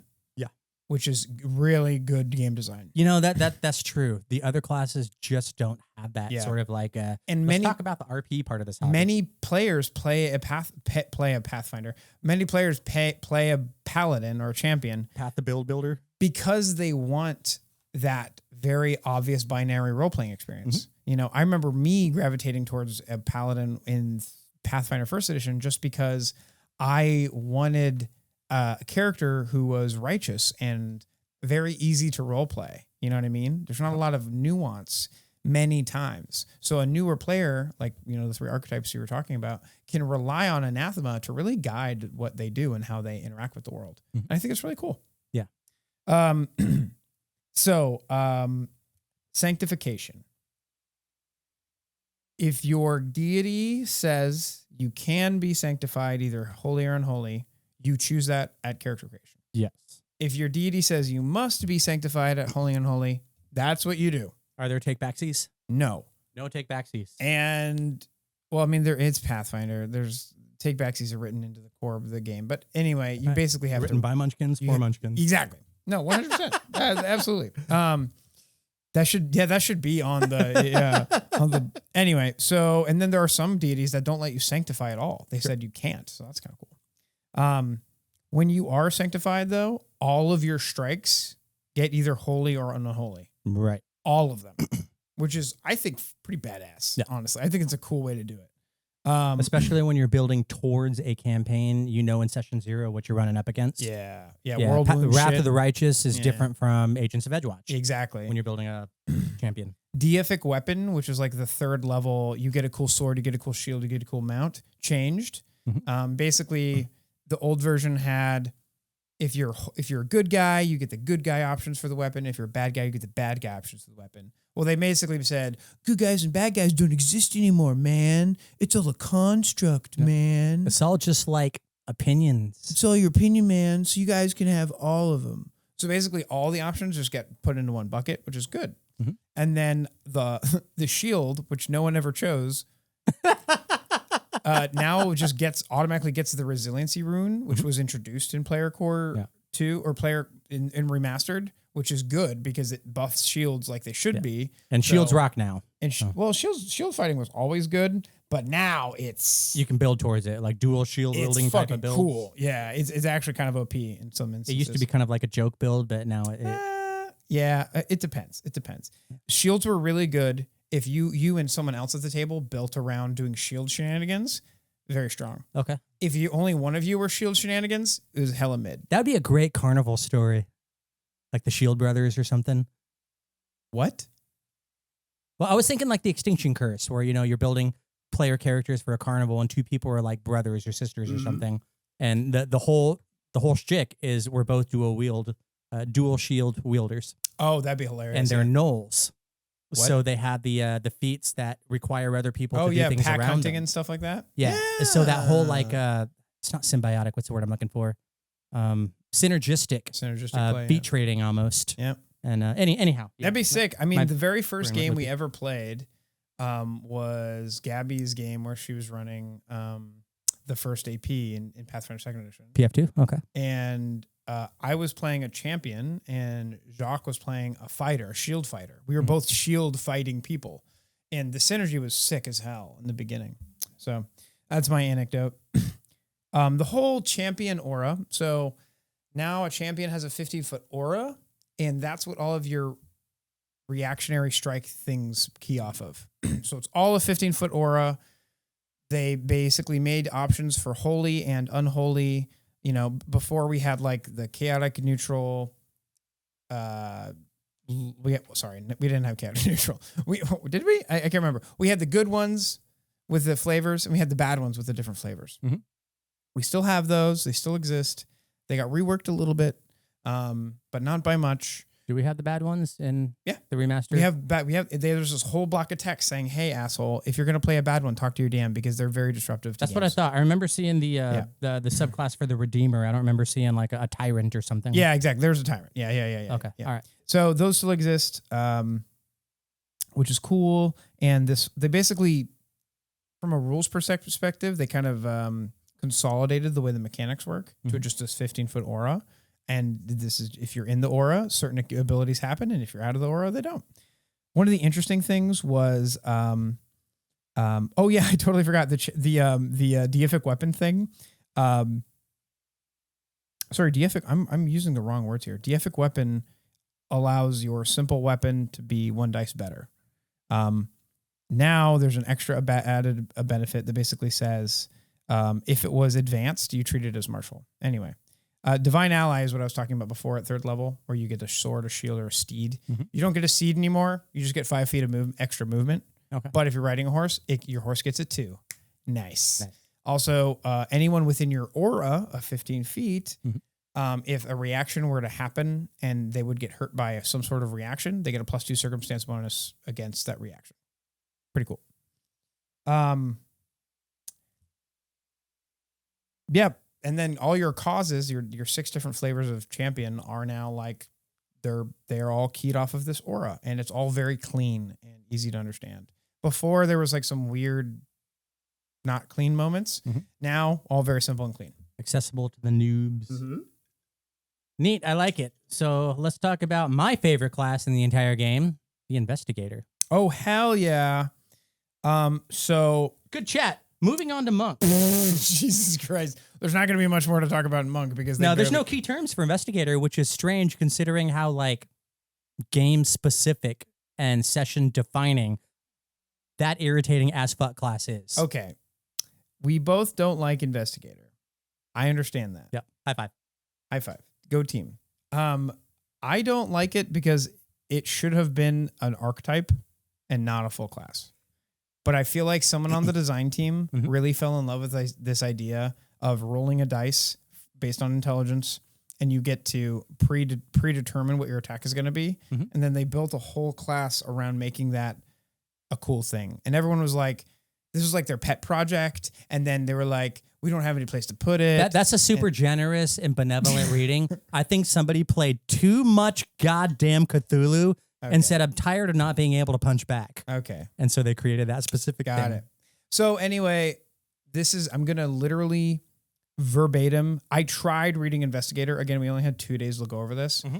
And the class itself is so complicated and hard to understand because of the keywords that after reading it, the old one and the new one, I was like, I still don't get it. That being said, there is that really cool, sexy little call out box in the beginning that says, what can I investigate? And then it dials you in on the design space of the Investigator and the things you should be focusing on. Right. Before I read that, I had the same thought. Like, this is a D20 game. This isn't an investigation game. This is a grid-based combat game. I've got so many different things going, so many different directions with my Investigator build. What can I choose to investigate on? You know, that sort of thing. So this little help box was super good for dialing that in. That's awesome. I'm just going to read verbatim what one of our great Discord members named Skid, who is Teach me, Skid.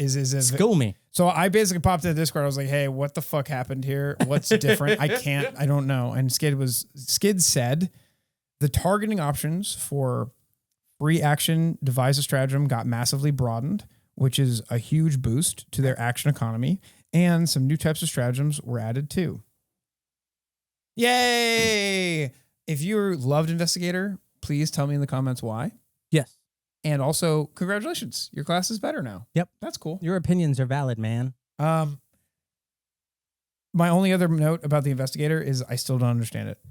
Even though I literally played the Investigator for levels, and I'm like, I'm obviously not doing this right. Since in the game that Investigator was made for. Yeah, sure. Like, so, okay. I'm done shitting on the Investigator. Let's not turn this whole episode something to shit on I know, right? And again, and I'm going to say this for every class, I super appreciate it when they have the sample subclasses. Right. I'm going to play an Investigator. Okay, what is your Investigator build? I'm a detective. I investigate things. Okay, but like, what's your build? What's your angle? How do you detect things? I just got done watching 7 seasons of Elementary, so I'm going to be Sherlock Holmes. Okay. So are you Sherlock Holmes doing drugs, or are you Sherlock Holmes being smart and silent? The answer is yes. The answer is yes. So the idea of these subclasses for the Investigator, they kept the coroner, the analyst, the chemist Investigator. That's 3 distinct flavors of Investigator. If I'm 15-year-old Erik and I'm like, I want to play an Investigator, but I don't know what my options are, you just say, Jesus, Erik, flip the fucking page. Could you do that much? Yeah. Check out the chemist. It gives you skills. Yeah. It gives you feat choices. It tells you what to focus on. Get the fuck out of here and go build your character. Yeah, and I'll be like, yay. To use a 5th edition term, these are subclasses, effectively. Yeah. I call them build paths because there are paths you could build a character along. They're starter logs for your fire. Exactly. Yeah. And when we make videos in the future talking about, it is hot. And when we make videos in the future talking about classes, I would like to use that language and build upon it. Like, build paths for each of these classes. Yeah, because again, 3 audiences in 1 book, not easy to do. All right. Are we done with Investigator? Let's move on. Cool. Monk. I'll take 20 more minutes of the Alchemist over and 1 more second of Investigator. Monk. Key terms: flourish, incapacitation, key spells with a Q, stance, and venomous. Lots of key terms. Yes. That sounds intimidating, right? I don't think anything changed, Erik. Nothing changed. Nothing that I noticed. Okay, Good talk. I'm pretty sure like the snake bite stance or whatever was like, it was either in a corner book because we can't use the term splat anymore. Yeah. But corner book is what I'm going to start using because it's in the corner. Like it's over there in the corner and no one noticed it, but I found a cool thing in it and I got some splatter on me. So now I noticed the corner book. Anyway, I'm pretty sure this was like in some sort of like corner book we never noticed. And then they put it into the player core too. And it looks sick as fuck. Can you imagine being a monk and going like snake stance? Sure. And then attacking people and then somehow they're venomized. They've gotten venom. We've all seen Crouching Tiger, Hidden Dragon. So cool. we've seen this before. Yeah. And now we can play it. And that's worth mentioning. You know why that's worth mentioning? Because of what they didn't give us for subclasses in this one. I want to play a monk. Really, Erik? What kind of monk do you want to play? You know, I want to punch things. I want to kick things. Okay, but like, talk to me. What do you want to play?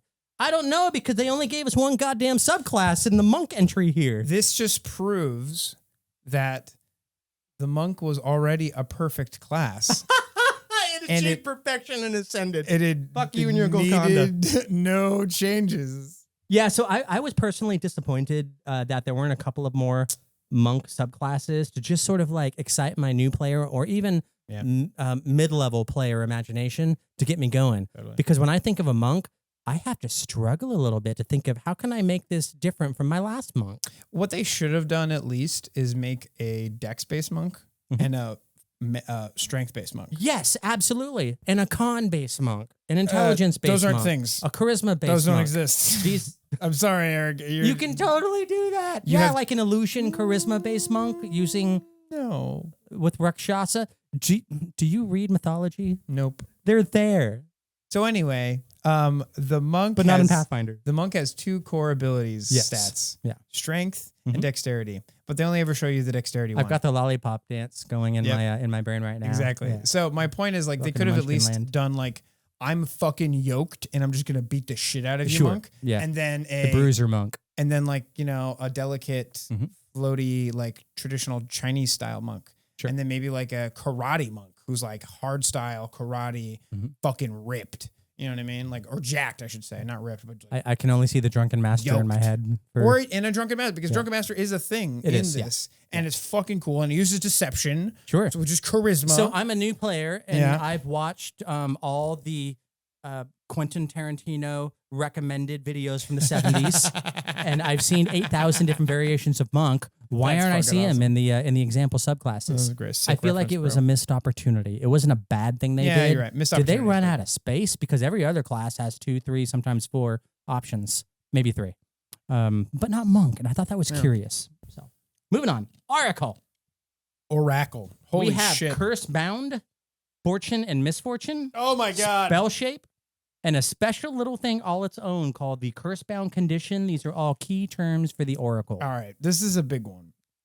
We're gonna The be here for a while. Oracle got redesigned Yeah. pretty much from the ground up because they realized no one was playing it. The Oracle was about as popular as the Investigator.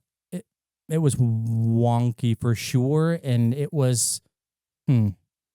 I play in a limited grouping of people. Yeah. This past 10 years or so I don't want to speak for other people out there, but it feels like the people who play Oracle are the people who are like, I really like the idea of this, even though the mechanics don't bring me up to the level of fighter and some of these other, Olympic, competitive classes. Totally.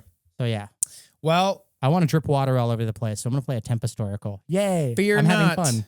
Because the Oracle fucking slaps now, It slaps boys. now. It does. Holy shit. It needs its own video because it works. It Like works. the question I asked you about the Alchemist, it may not be optimal, but are we there in a functional level where we can have Yeah. this at a table? The whenever it difference shows up? here is the Oracle is very much optimal. It's And it also works. I'm excited. Yeah. I don't know a ton about it, but I'm excited about Okay, exploring so it. the basically the way this works Mhm. is the cool thing about them. So what is an oracle? For all the goblins out there who've never even don't really understand what this is.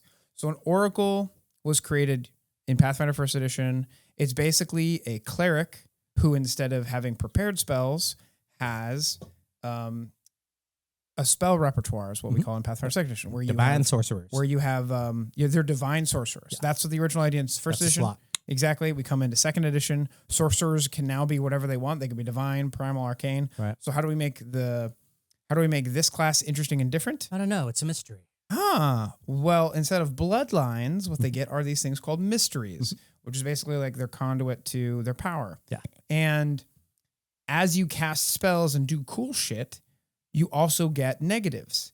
In First Edition, you would just get negatives, and those negatives could have like perverse upsides. So the negative and the positive were tied together in the same sentence, and they worked because the negative gave you something bad over here on the left, and the positive gave you something over here on the right. And they always allowed you to lean into one of those positives and do your best to ignore the negative. And it's up to your DM to stab you in the butt in your negative to make you really feel that you're trading.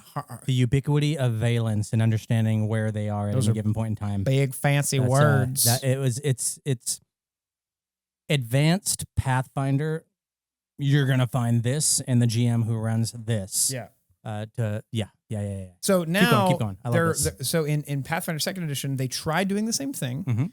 but the system that they decided It didn't support it right out the gate. it didn't support it right at the gate, and the way that they showed that system to us, the way they kind of described it, was just really janky. It was really hard to follow. It was really hard for mechanically. It made sense, I guess. Have you played an Oracle Never at all played. in Second I've Edition? never I even played an bothered Oracle yet. of Tempest. That's my one exposure as a player. I've Yeah. watched one or two. So it's kind of janky and hard to follow and really hard to manage because there's a lot of moving parts. So now they've simplified it and they've actually separated the negatives from the positive. So you pick a mystery, and that mystery has a couple things connected to it. Like you get a free skill, you get some free spells that you get to add to your spell repertoire, kind of like a sorcerer, but you don't get every level. You only get like 3 spells of different levels. Normally it's like a 1, a 2, and a 5 or something like that. Okay. and you get a cantrip for free. And then you get your curse-bound curse. So each one of these mysteries comes with a downside. And the best example is the fire mystery. Because guess what? You light on fire. You take fire damage. It's specifically pretty straightforward. It specifically says you can't ever negate fire damage. You can never negate the damage from your mystery, period. Full stop. If you have fire resistance and you're a goblin, you still take fire damage. Suck it up, Buttercup. That's cool. I'm cool with it.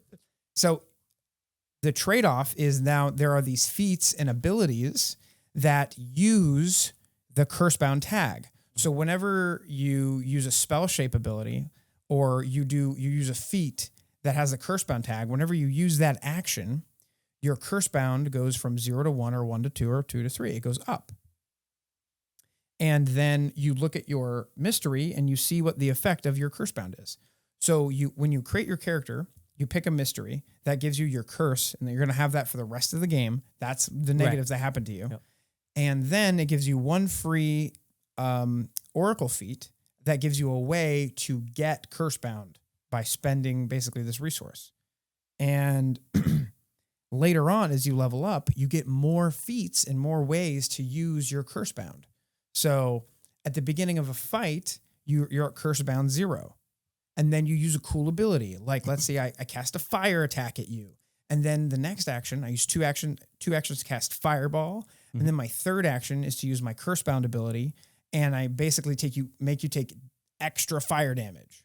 Nice. But now I'm at curse-bound 1. And I start taking fire damage because of my mystery. Mm-hmm. And then the next round, I use another curse-bound ability. I go from curse-bound 1 to curse-bound 2. I look at the entry. What does curse-bound 2 do? Oh, it just makes me take more fire damage. Okay, cool. So I'm just on fire now. Sweet. Now I'm at curse-bound 2. I can't reduce my curse-bound anymore unless I refocus or use a special ability. Okay. So refocusing reduces you from curse-bound 2 to 1. It just brings you down 1. So if you're at curse-bound 2, you have to take 20 minutes to fucking relax and stop lighting everything on fire.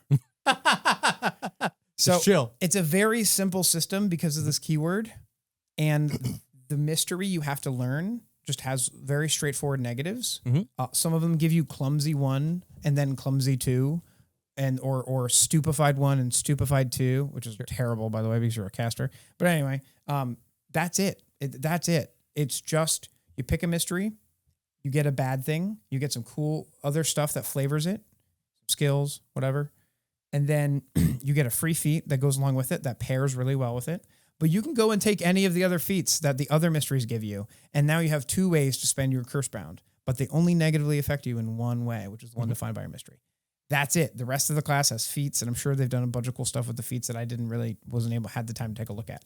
I was really focused on how curse-bound worked, and I looked at a bunch of the feats that had the curse-bound tag just to see what kind of cool power they have, and they are very strong.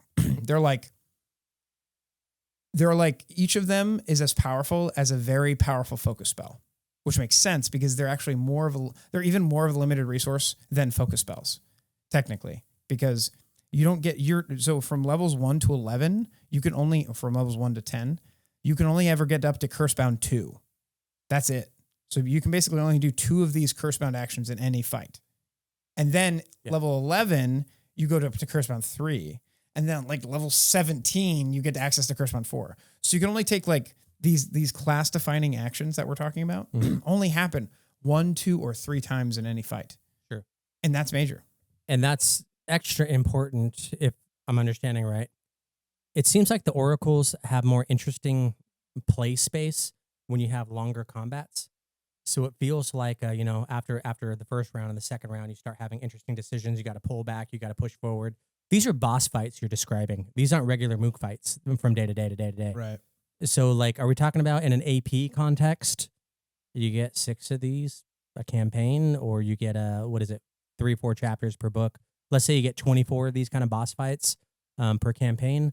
Play an oracle. Typically, we play like fighters and barbarians and rogues and certain classes where the combats, in my experience at least, they just don't last very long. 1, 2 rounds. Right. 3 if you're lucky. If it's a boss fight, you'll get a 5-round boss fight. And then the oracle can start to get colorful and sing with all the balancing stuff.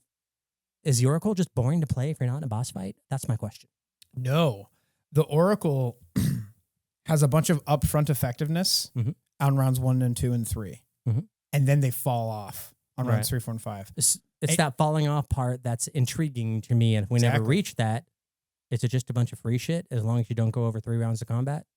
Kind of, yeah. Okay. But I would argue that a lot of the fights that we've run in the game may not have been they may not have been as designed, because the way our parties are famous for pulling punches and for doing narratively interesting things that end fights or change fights in ways that are important. But like many of the fights we have aren't over in many of the fights we have in Kingmaker. They go like 4 or 5 rounds and they're just normal fights. And that's because the people have a lot of HP and it takes you guys a lot of time to cut through. It's also because we do suboptimal things on purpose. Yeah, exactly. Yeah. And I would say that makes Oracle more interesting because if I only ever have to pay for the faults of if I never have to pay for the downsides because I'm only in a fight for 2 rounds, doesn't matter. But if I drag this thing out 5 rounds and I'm taking fire damage every round, we get to that 5th round, baby. And that's I'm like, juicy for me, fuck. man. That's dramatic. That's where the drama lives. Exactly. When you're paying the price to get to get more than you deserve for being a class. And that's what they're trying to make the Oracle all about. Yeah. Some of that's them, cool shit. I like it. Some of the mysteries are literally just like, you're clumsy too. It's like, my AC is worse. Oh no, I'm bad. I'm worse at attacking with physical attacks and range attacks. Oh no. But like that I'm on fire, or like the Tempest one where it's like, yeah, I just have weakness to all electricity damage. So if the DM throws electricity damage at me, I'm fucked. Shocked. Yeah, I'm literally static shock. So I love the way we're going with the Oracle. It looks like a lot of fun to play. I want to play one. I want to get my munchkiny fingers in an Oracle and see what kind of broken shit I can make. Because Oracle is such an unusual type of class, I'm really glad that they chose to have 3 subclasses, unlike the monk. You're just gonna keep hitting that nail. Oh man, we only have so many classes to go, but I'm gonna do it once for each class after this. Yeah. So for the Oracle, you've got there's a lot of Oracle classes I remember from first edition, and they ported them forward to second edition. But for the subclasses, you've got your what do you got? Your flame augurs. Okay, so like you said, the flame Oracle. I fucking love. So this is the flame augur. The art they use for it is the original. That's iconic. OG art. That's the original iconic from first edition. Okay. Because they changed the iconic from her to a new person. I can't even see it in my head. Yeah, who that person was. Yeah. It's ringing 0 bells. Yeah, she's like this beautiful Egyptian woman, and I'm just like every time I see her, I'm like, I need to have someone cosplay this so well. Specifically, my wife, because she would pull it off so well. Oh. But anyway. I love the character a lot, and the abilities that they chose are very, very appropriate. Yeah. Chef's kiss. So Flame Augur, Lifebringer, and Gilded Blade. Those names are so evocative, and I have no fucking clue what they mean except for the Flame Augur. The Gilded Blade's cool because there's a battle mystery that kind of makes you halfway decent at fighting in combat. And so it's kind of like... I wonder what that's like. Fuck you, Eric. You were playing. I had to play a fighter to get good in combat. Yes, and you have to really work to not be good in combat if you're a fighter. Okay, that's touche. And even then, sometimes you just whiff as your fighter, and it's hilarious. It's like, bro, you needed to roll a 3 to hit, and you rolled a 2. Yeah, Guided Blade is cool. The art they chose for Guided Blade is fucking awesome. It's like this badass orc looking down with a ponytail and like this magical red coming off the sword. Looked cool. Because again, this is the sorcerer version of the cleric. And if we go back to these cleric archetypes, we have a martial cleric, and we have like a war priest, and we have a full caster cleric. In 3.5 terms, we're talking about they were a medium BAB, which is what we used to call we would have full BABs, full casters, half BABs, and we'd have this in between. They got rid of that in this edition for the most part. See a la the Alchemist and stuff like that.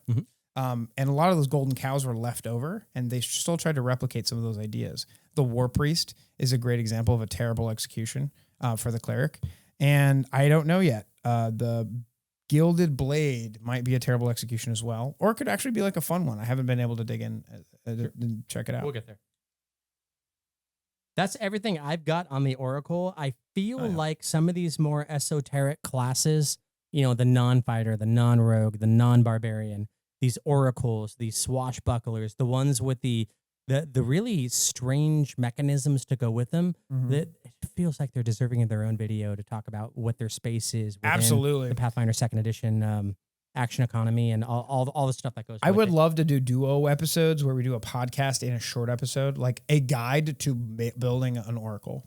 And then we're like, all right, so we just gave you the deep down, like the nitty gritty on how to build an oracle. Here's all their subclasses. Here's different ways to build them. Each mystery has its own kind of way it wants to be played, blah, blah, blah. Now go check out this long form podcast where Eric and I just wax poetic on cool ways to build oracles for like 2 hours. If that sounds good, let us know in the comments. because our time is limited and we got to Absolutely. spend it wisely. And if y'all think you want character guides now that Player Core 2 came out, we can start actually doing guides for classes and not feel like there's anything left up in the air. Because if all you guys want to see is episode after episode about the investigator, then fuck it, I'm out. This guy is hitting the road with his rucksack. Just demanding investigator content from you. Just to troll Every you. episode subtitled, that's odd. That's odd. Fuck you all. That sounds like some 4chan shit. All right, let's jump into Sorcerer. What do we got? Key terms, blood magic and spell shape. Yeah, so Sorcerer didn't actually change that much. Not a ton. There might have been some dragon reflavoring, but I didn't see anything super unusual. So two major things here. Two major buffs. First off, we got to talk about Sorcerer's potency. This is just a flat buff, period, across the board. Notice. It's a core ability you get at level 0 or level 1, and it's basically like whenever you cast a spell, you add its rank to its damage or healing. Period. The Sorcerer didn't have that before. I'll be damned. So now you just get that. I think it was a feat you could take to add a specific kind of damage if you cast that kind of spell or something like that. But now all sorcerers get that. All soracles. Soracles get that. Yep. Yeah. So the sorcerer just is now damage good at dealing damage. It was before, but now damage deal good. Right. Yep. Damage good. Damage good. You heard it here, folks. The other ability so blood magic. So blood magic is a cool thing. So sorcerers have bloodlines. The idea is that you're a sorcerer who casts magic innately because your blood has been tainted or infused by one of these magical sources, like the undead or a dragon or an angel or whatever, a fae creature. Or your mom's creepy uncle. Exactly. So blood magic was basically like you get this laundry list of spells for each rank. I was about to say level. Ooh, they'd get me. And whenever you cast one of those spells from that long list or a focus spell from a different list, you would get this little extra bonus. And that was kind of cool. Right. They buffed that extra little bonus. So now it's either a very, very good bonus now that you want to be hammering as much as possible, or it's like 2 bonuses that you get to choose between. Yeah. Or like the hag one was really cool. The hag one is like you get, if someone damages you after you cast the spell, they take 4 damage. But if no one damages you, then you get temporary HP equal to that. So it's cool little buffies like that. Yeah. Like cool little dualities. That makes your choices during character creation more interesting. And during gameplay. Yeah. You know what I mean? It creates fun, interesting moments. I made a hag-blooded sorcerer. That's the only sorcerer I've made in Pathfinder, period. First or second edition. Wow. Oh, that's cool. And I just wasn't happy with it. So I'm hoping to revisit that now. Yeah, the hag looks actually pretty cool. So those are my only notes for sorcerer. It didn't change that much. It was honestly pretty well designed to begin with. In my mind, sorcerer is the de facto base spellcaster who is not prepared. Sure. You know, the spell repertoire caster. They're kind of like the base that I compare everyone else to as far as power goes. And the fact that they got a boost to their damage and got more for their bloodline magic is kind of like me seeing that Paizo has lifted the bar of all of the expectation of what a spellcaster like this should do has been raised. And we've seen that in the Oracle. Are you talking about power creep? I am actually. Yeah. I mean, like it's not power creep so much. Not if it's applied equally to everybody. Well, it's not power creep. Power creep defines a system where new books add options that are Right. better than the old ones. Paizo's design system, like the very core of the game, does not allow for that to happen for the most part. I keep waiting for that to not be correct, and I haven't seen it yet, but There's a few. I don't have that kind of mastery. There's a few cases that have happened in corner books. GM. But they're not honestly that big of a deal because of the way the system is designed. If a writer messes up and it was supposed to be a +3, it was supposed to be a +2, but it was a +3. It honestly doesn't really make that much of a difference. Sure. So yeah, the sorcerer, not a lot of changes. Cool. Do you have any thoughts on the sorcerer? My last thing about the sorcerer, because you pretty much covered most of it. I like that table, and I don't know if this was an accident or intentional, but it sort of gave us tools as players to design forward.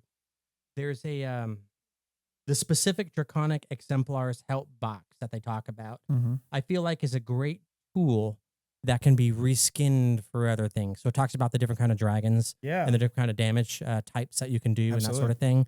Well, what about like, I don't know, if it was a booger damage type and different kinds of boogers, and that's your theming. You've got a booger sorcerer. You can like take that structure right there and create, I don't know, some sort of fey goblin type of damage with different types of goblins, right?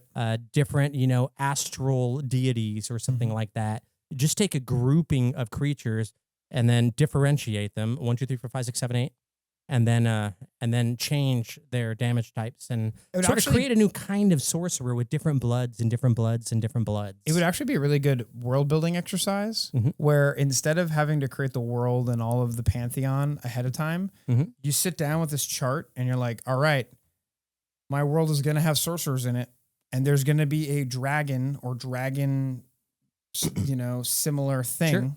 Where the players need to be able to use this core player option in player core 2 TM. What is that thing going to be? I've got to have 2 fires. I've got to have 2 colds. Sure. I've got to have a force. I've got to have a bludgeoning. Like, where do these holes fit? It's kind of like creating through restriction by using the rules that are already in place and then fitting your game inside of that Exactly, system. Yeah. And this table allows you to have the shape, and all you got to do is fill in the blank. So let's say you're playing a game set in the elemental plane of water. Are there 8 different kinds of damage you can sustain in different kinds of aquatic environments? You bet your ass there is. Poison, ice, water, pressure, force. Right. Fire, water near a what do you call it? Down on the basalt line, and the magma is bursting forth. So you can take this and repurpose it. Absolutely. I kind of wish they would have had a table like this for all the classes to help us build different kinds of monks, investigators, fighters. It's funny you bring this up because there's only one subclass shown for the sorcerer. Isn't that unfortunate? And what's hilarious to me, it's the dragon one, which makes sense because they wanted and that was a smart choice, yeah. But it's a Tengu, so it's this like Tengu in silver clothing, with dragon horns, and I can't decide whether I love it or hate it. See, and in the core book, you had the demon-blooded sorcerer, you had the Fey Touch sorcerer. Is there a third one, or is there just 2? There's just 2. Okay. So there's that art is sick on the fucking demon-blooded one. It's pretty rad, yeah, with that lower mandible thing going on. But the cool thing about the player core experience for me is, yes, we're buying a new book with new terminology and sometimes new rules, but it's probably 90% old shit that we already have in our core book. There's stuff that's added here. There's like three subclasses in here, but there's only 2 in here. But one of those 3 in here is brand new. We didn't have it before. So having both of these books ultimately pays off. So if you've been in the hobby for a while, you have them both and you get more things to play with. If you're brand fucking new and you just showed up yesterday, yay, you get new shit. If you're grognard and you're like, I don't want to buy all the new crap they're putting out. This stuff is supposed to still be applicable. You keep your old books. They're just genius in this. They're appealing to multiple audiences simultaneously, and I can't stress that enough.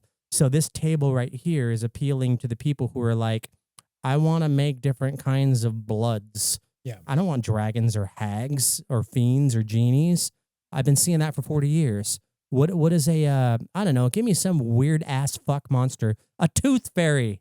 Like 8 versions of tooth fairies. You can do that. And like you said, world build. Yeah. So I've probably gone on for about 5 minutes on this, but I think it's worth doing. Something as simple as a table that blows open your player imagination options has to be worth mentioning and porting forward. Absolutely. So well done, you guys. Let's move on to the last class. Oh, yeah. Let's do that. Which is the swashbuckler. Swashbuckler. The swashbuckler. Of which there's only one kind in the world. Wait. I start my spiel. The key terms for the swashbuckler are as follows. Bravado. Finisher. Flourish. And stance. And that's finisher. One word, not two. Not finish her. Finisher. Finisher. So yeah, so... English is weird. All right. The What do you got? swashbuckler... Hit me. Swashbuckler got some minor buffs. Mm-hmm. It did. People are happy with it. Yes. By and large. Precise Strike now deals 2 extra damage outside of panache. Mm-hmm. So you just always get extra damage, whether you're in or out of panache.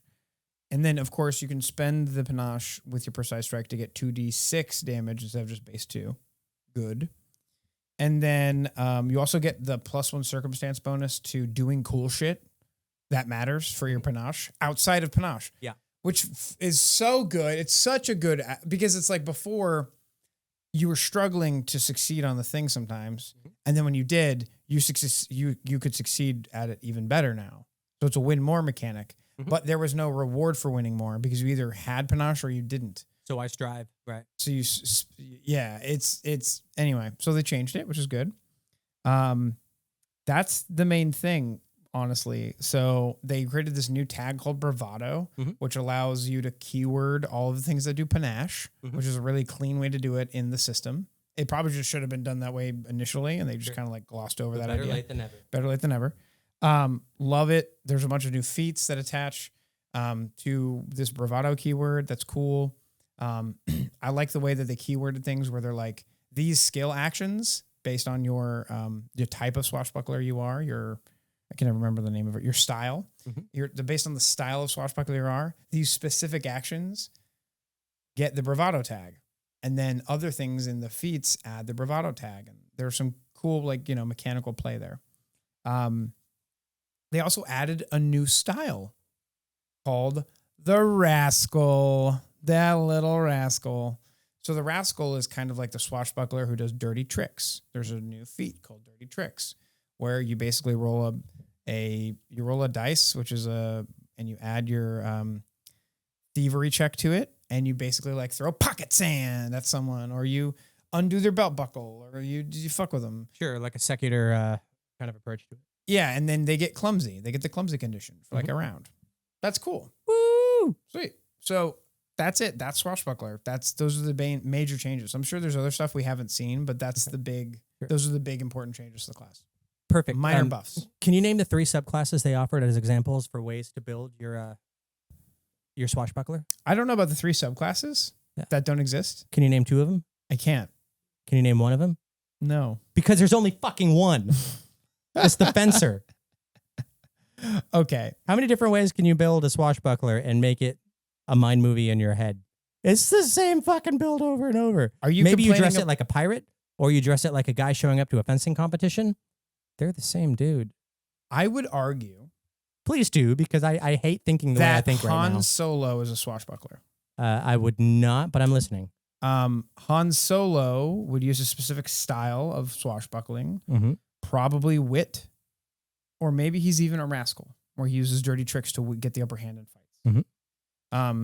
There is, of course, the fencer who does sword things. That's the one you're thinking of. Sure. Wit literally shit talks people and gets away with it and is cool for doing it. The rascal does dirty tricks. The gymnast. Who's a bard without spells. Got it. The gymnast. Well, that's I don't know. The swashbuckler is a bard without spells. It's a fighter without being able to hit things. It's a rogue without being able to sneak attack. The swashbuckler seems to wish it was every other class in some way.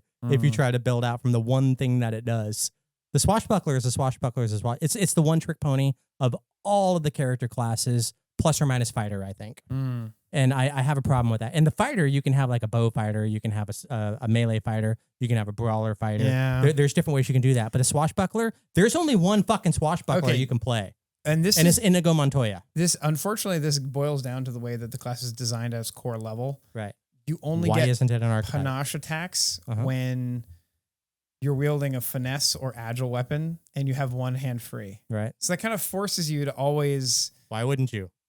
I don't know. You're right, but that almost challenges me to make a swashbuckler that like a gladiator. So the iconic barbarian, the iconic swashbuckler goblin is going to be a gladiator. Okay, you're describing a secutor, which in Roman times is the gladiator that is the professional wrestler and plays to the audience, and everything they do is camp. Mm-hmm.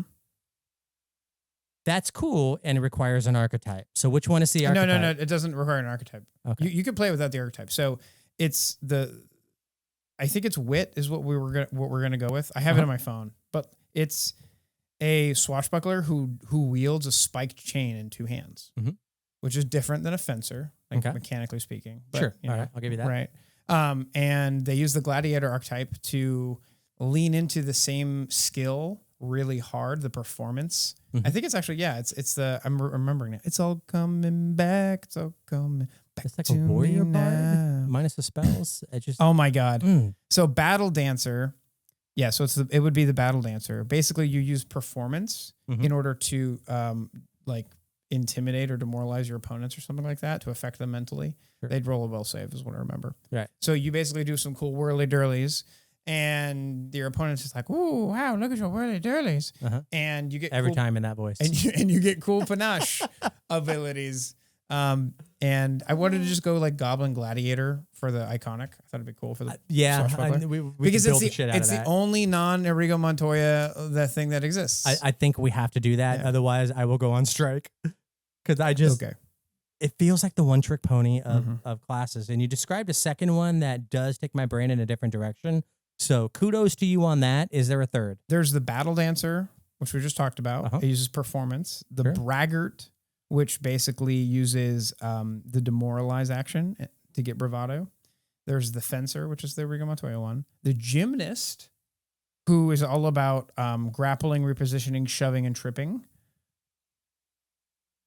And then there's the rascal, who uses dirty tricks to like pocket sand people and fuck with them and dismantle their stuff. Are swashbucklers just fighter rogues without the rogue? They were originally, they were originally like dex fighters. Okay, so do you know where they came from in first edition? So there was a book. I'll probably remember it. There was a book. I don't think I have it on my shelf here, where they took two classes and they combined them together. So the swashbuckler was fighter meets gunslinger. They took the panache abilities. So gunslinger used to have these. The gunslinger used to be all about show and twirling around and doing bravado things, and they had like a panache system in addition to them shooting guns. Turns out they made the gun rules too broken, and it didn't matter what the cool panache stuff was. They were literally just shooting you in the head and you're dead. So the swashbuckler was originally from the this book. I think it was called Unchained. No, it wasn't Unchained. It was one of those books where they took two classes and they smashed them together. Okay. There's a lot of classes. The investigator is literally the same thing. It was the rogue and the alchemist put together. Sensing a pattern here of things I hate. Oh, from that book? Maybe. Okay, all right. Yeah. So the brawler. Do you remember the brawler? I do. So the brawler was fighter monk. Where it was basically just like let's just take a monk and make them jacked and make them really good at punching, and that's the whole class. Is that why they moved to second edition? It was before somebody said, if we take 3 classes and put them together. Yeah, exactly. So to make a very long story short, too late. The swashbuckler is limited in its design philosophy because of the way that the mechanics are designed, I think. And it's just a very narrow class, just like the investigator is. Does it feel like this subtle little change that you mentioned between the core and now Player Core 2 broaden that design space at all, even a little bit? A degree, 2 degrees, 5 degrees? It did, because it allows you to do some of the more difficult skills Mhm. more often. Okay. That's a win, as much as I hate Yep. to admit it in public. Yep. On camera. On camera. Archetypes. So I haven't taken a deep look. This is kind of like the edge of my understanding of the book. I had a very cursory glance. Fucking 2 hours, so Yeah. I can totally buzzsaw through the rest of this. Let's buzz. just to get everybody out of here. 'Cause buzz we got away. places to do things. These goblins are locked in. They're here for the they're long locked in. haul. Y'all are painting miniatures or comatose by now. Either Love way, it. it's a win. I listen to podcasts like this while I'm running. So I do not. I can just I'm imagine usually myself, at work by the time now comes around. I can imagine myself literally running and listening to me go on about nonsense, like how I'm listening to myself, in a mirror. So for all of the archetypes that are available, again, I appreciate the key terms table when it shows up. Anytime I see key terms table, that kind of reminds me of what they consider the design space to be for a functioning character in this specific rule set. This is one of those games where character number 1 has to function well with 2, 3, and 4, and these key terms kind of bring us back to that conversation. Kudos on the archetypes with that. The list of the archetypes table, I feel, is a good example of the alphabetical table structure being useful. Okay. Having acrobat in the beginning and, I don't know, xenophile towards the end. That's Okay. not one, but wouldn't it be rad if it was? It would be cool. It makes sense. It's like, God, what is that one? It's the pirate, isn't it? What page is that on? I go to P. It's as simple as that. Mhm. That's when you use alphabetical structure, not the other garbage we've been getting for this entire book and the ones before that. Oh my God.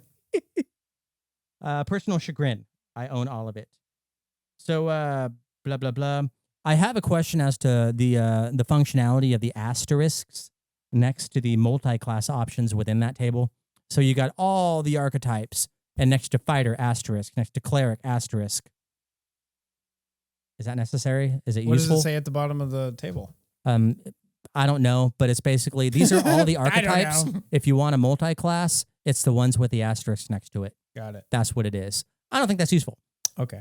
So, But we are fighting over a literal asterisk right now. So not really fighting, just kind of pointing out, like, Yeah. if you're going to have a table, what is the functionality of that table? Is Okay, it to yeah. show you what the munchkin options are within that table? The asterisk- Because everybody knows that the class options are the best options of all the archetypes to pick. are you joking? Almost bar none. If you slap a fighter on any character you ever build, you're probably going to be better at anything else. I completely disagree. You think so? Actually, That's worth the video. the particular example you just chose, especially the fighter multi-class archetype, is actually one of the worst out of all of the multi-class archetypes there are. Okay. Because Every it message can- board I've been on so far pretty much universally agrees that the class archetypes are like the power archetypes to use. Who the fuck are these people? And I'll I need to point talk them to out. because the other archetypes, like you want to talk about power creep, Bastion Mhm. and the dual wielder archetype Mhm. literally give you fighter feats that you shouldn't have, Mhm. or literally give you armor proficiency that you shouldn't have. Those are not multi-class archetypes. Those are specific archetypes. Regular archetypes. Yeah, the assassin Okay. is incredible. Like I'll start who pointing are them out these as I see people? them. The alchemist. I mean, I've been seeing this for years at The this point. alchemist is a standout of all of the multi-class archetypes Mhm. because it's really good as an archetype and really bad as a class. The which ones? The alchemist multi-class Alchemist, archetype is a right, really right. good multi-class Sure, archetype, but sure. a really bad class. And if you even just look at the power of the multi-class archetypes themselves, Mhm. they're either all of the multi-class archetypes are about the same power. They're all very mid Mhm. to poor. By design, right? And then all of the non-multi-class archetypes, from what I can see, have a much wider breadth of power, where they're either the lumberjack, Mhm. which is fun, but like, come on, guys, what are we doing? Right. Or they're like the dual wield fighter, Yeah. which is like game Yeah, they defining. sing or sync depending on what they're paired with. Exactly, Yeah. exactly. And some of them are just garbage. Other Mhm. ones are like busted, and I would argue some of them make the free archetype a little too powerful. There's like a handful of them. So None of the multi-class archetypes that I can think of right now, Mhm. I would not allow in a game with the free archetype Okay. rule. So let's say you're 100% right and I'm 100% Sure, wrong. yeah. What's the function of the asterisk on this table? I don't So know. I have the- no the- idea. Yeah, I have no the- idea. I think it's pretty obvious. Like the fighter is the fighter multi-class archetype. I don't know. I don't So know. that's that. I think it's interesting but not useful. That's it for the archetypes on that. Moving on to feats. I think the signature crafting feat is a really good example of a feat that nobody will ever pick. So why not give it for free? I'm sorry, what? There's a series of feats you're going to find in every book. You're not going to find them on any character sheet because they take the space of something that you're going to fill with something more powerful because we all like more powerful things to do with our character. Okay, go ahead. You're looking it up right now. So I have no idea what this feat does. Sure. Nor should you, because you're never going to put it on your character sheet. Oh my God, Eric. And there's a million of them out there. There's a whole slew of feats that people are like, oh, that's cute. It will never see the light of day on anybody's character sheet. So I kind of question the what do you call it? I'm a GM that likes to give out feats for free that I know aren't going to break my game in any way, shape, or form. Skill feats are so low in power, you might as well give them out for free. Yeah, so it's kind of like a, ooh, wow, I get a feat, a whole feat? Wow, that's awesome. Thank you, Mr. GM. And it's not going to break the game. It's kind of, it nets a lot more positive than it does negative. And I just picked this one particular feat as that example. That's why I brought it up. For spells, the spell traits help box, I really appreciated that in that particular chapter. Nothing else to say there. It helps the newbie, the intermediate, and the advanced gamer kind of just reorient when it comes to building something towards spellcasting. The treasure trove section was really cool. It used to be in the player core, the core rulebook in early second edition. You had the weapons and adventuring gear. You had the alchemical items section. You had the snare section, consumable magic section, permanent magic items, and runes. Those were your 5 or 6 separate distinct sections. Where's my armor? Okay. I low-key love this feat. It's a fun feat. It's great. It's so flavorful. Nobody's going to pick it. Signature crafting to very short and sweet. 7th level feat. Got to be mastering crafting. 7th level feat. Okay. The way it's designed, I have a problem with. Sure. You roll a DC flat 9 check. If you succeed or critically succeed, you get the benefits of the effect when crafting a magical item that's worn or held. Okay. So you go to craft a magical item that's worn or held. You roll a DC flat 9 check, so no bonuses. You just roll on dice. And on a crit, a 19 or a 20, you get to choose one thing from this D10 list. And on a regular success, on a 9, 10, 11, 12, so on and so forth, you get to choose. It's chosen randomly.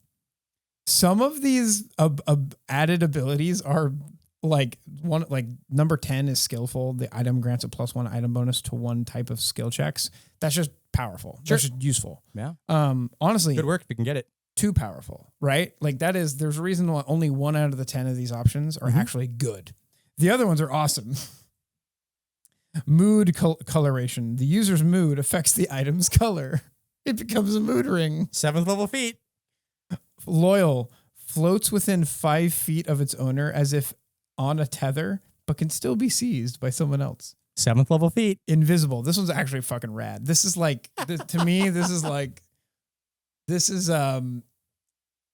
says like a movie to me. This is movie-esque. I could see this in like, in Lord of the Rings or something.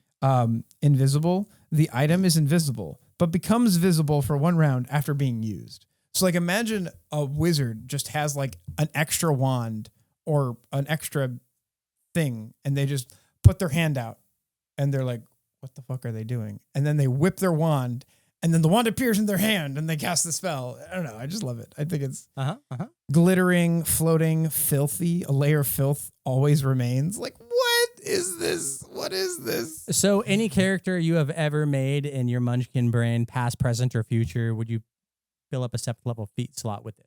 Okay. Unironically, I would if I was making a crafting character. And here's why. Skill feats are not valuable. The skill feat was literally invented so that Munchkins had to take skill feats.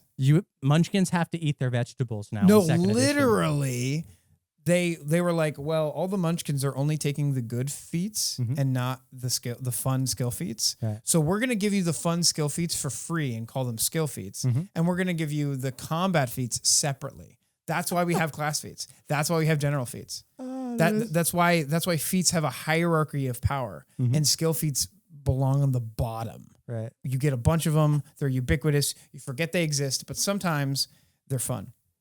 Like battle medicine. Battle medicine is fun because it's useful. I said it, Eric. Yeah, I noticed it. That one did not go by on the slide. Getting back to treasure trove. So in the old days, you had everything categorized. Weapons and adventuring gear, alchemical items. Where's the armor in that? So I'm a new player. I'm an intermediate player. I'm an advanced player. I don't fucking know where armor is in there. How do I find all the armors I need in this book? You don't. Yeah. You kind of grew up around in the dark in a, Wait, is Japanese it really subway organized that terribly? That's how it used to be.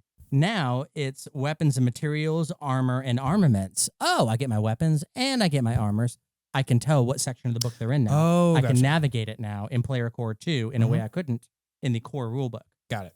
So again, weapons and adventuring gear, alchemical items, snares, consumable magic, permanent magic items, and runes are now weapons and materials, armors and armaments, alchemical items, snares, momentary magic instead of consumable magic, trappings of power, and treasure table. No fucking idea what that is. So they took runes and permanent magic items and then wrapped them all up into this thing called trappings of power. So it's an evocative name. It's a subtle shift. It doesn't seem like much, but it's an organizational decision that was made using a name that lights my imagination on fire. Right. And I don't have to wonder where you put my goddamn armor in this 600-page book anymore. Yeah. Which is now 350 or whatever it is now. Yeah, it's a lot of pages. Player Core 2.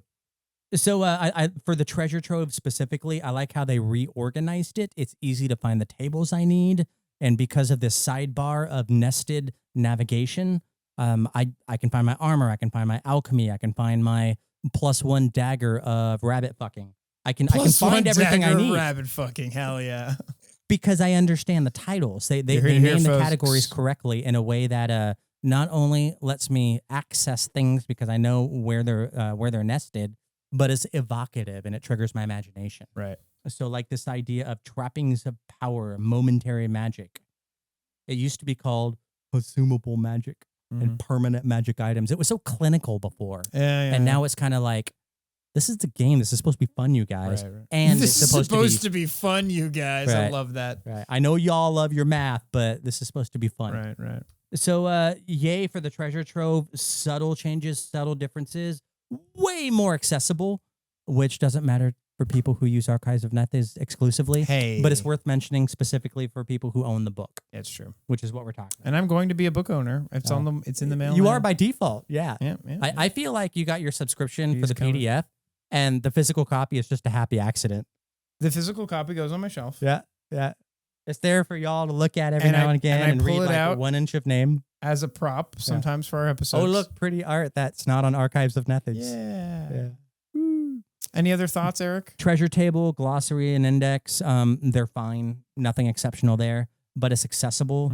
Again, with the dark mode, green, with the white, I can just read through all those listings without being blinded by the white space on the page from the core. You were joking at the beginning of this about Eric's going to talk about his favorite artwork. Well, you're right. Okay, I've got 3 pieces of art I want to call attention to. Okay, cool. Because it's a part of the evolution of the TTRPG industry and where we're focusing our interest on as a collective group of people consuming this content. Let's do it. 3 categories: slice of life, interesting combat, and human moment art. Okay. My favorite slice of life art. There's no combat here. There's no big, bad, evil guy with a giant, ridiculous sword that doesn't pay attention to physics. None of that shit's going on. It's just people being people, living and doing their thing. Okay. It's on page 7, and it's in a Rooksea community, lizard folk. And the artwork has a top to bottom. I saw that. And on the top, you see like the beachfront property. There's a building with multiple means of egress into the building, doorways. And then the artwork continues down a little bit, and you can see under the water. The building continues down under the water. The building continues under the water and has modes of ingress and egress as well, other doors and windows. And you have Eruxi swimming around, and there's like teams of people corralling fish and bringing them into the net. Fish with the net. They're just working. they're getting dinner, and everybody's just kind of doing their 9 to 5 job. And you get this really cool top to bottom piece of artwork of above the water, under the water, in the building that expands both. It's a Venn diagram. It's a great piece. And it touches all the things I love about where they're going in PF2. So slice of life art, page 7. Oh my God, that made me. I've looked at it like 12 times since I cracked this thing open like 48 hours ago. I keep coming back to it. Cool. Small moments, you guys. It's all about small moments. Interesting combat. On page 55, there's this really cool dynamic piece of artwork of a bunch of different player characters in the form of iconics and a monster. And they're all doing different actions that have 1, 2, and 3 cost actions associated with it within a round of combat. Much like the recent D&D movie kind of was said to be able to do that in front of the camera. This piece of art, it shows everybody doing things, and it's a holistic view of a round of combat in a single still moment within a 6-second round of combat. So just to describe it for our listeners, there is a BBEG fighting the champion, the iconic champion. She's holding up her shield, probably raising a shield. Behind the BBG is the iconic barbarian. She's jumping up, about to slam her great sword into the back of the BBG. And then the bottom left-hand corner, we have the iconic investigator pouring some sort of magical elixir into the pool that they're all fighting in. So they're fighting in this green vial pool, and whatever he's pouring into there is turning the water blue and beautiful and not green. It's purifying it. And you notice where the BBG is standing, the water is brackish and mucky and awful, and it seems to be a font of his power. Yeah. And the investigator is pushing against that. So there's when I talk about like, I want my mind movie, I love all these actions and the things you can do. And sure, the numbers and the math is fine, but it's got to contribute to that vivid and continuous dream. I got to see this shit happening in my head. This image is exactly that, and it just it says it so much better than I ever could. So page 55, interesting combat art. Finally, I don't have a page number for this, but the best human moment that I found was that beautiful portraiture of, I'm going to fuck the names up, but Mauricio, the elf, and her now wife in the lore, the cleric. And I forgot what the iconic's name is for the cleric. But they get married lore-wise, and it's this wonderful union of the two. And there's a piece of art with the both of them at their marriage ceremony, and they're clasping hands and something spiraling around their wrist. There's no combat. There's no 9th level fireball spell going off, melting a demon's face. It's a couple of PCs joining during downtime in a marriage ceremony, presumably with all of us in attendance here in the audience. It was a really cool human moment for artwork that a company commissioned an actual artist to do that didn't involve melting somebody's face with dice. All right, you want to know my favorite? What's yours? I want to hear. Between two NPCs on page what do you got? 231. Okay. It's the artwork of improvised repair, where the iconic goblin is just showing the broken shield and how they fixed it. Did I do it right? To the paladin, or the champion. Right? And it's literally green like glue that is dripping everywhere. He put Gorilla Glue on it. And then just like string wrapped around it. Fucking duct tape and silly string. It works, right? Yeah.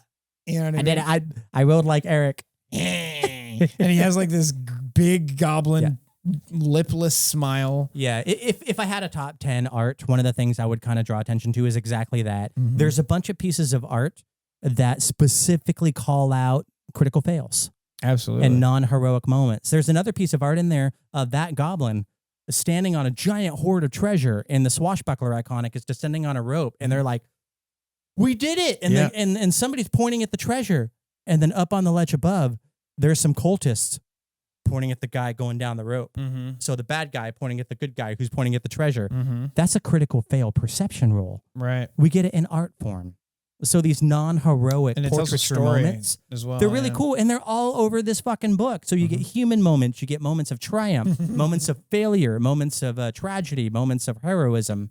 It's a well-rounded view of what it means to be in Galarian. You want to know another great piece of art, Erik? I do. Page 192. Can you tell the people what this is a piece of artwork of? It's not an investigator, so I'm in already.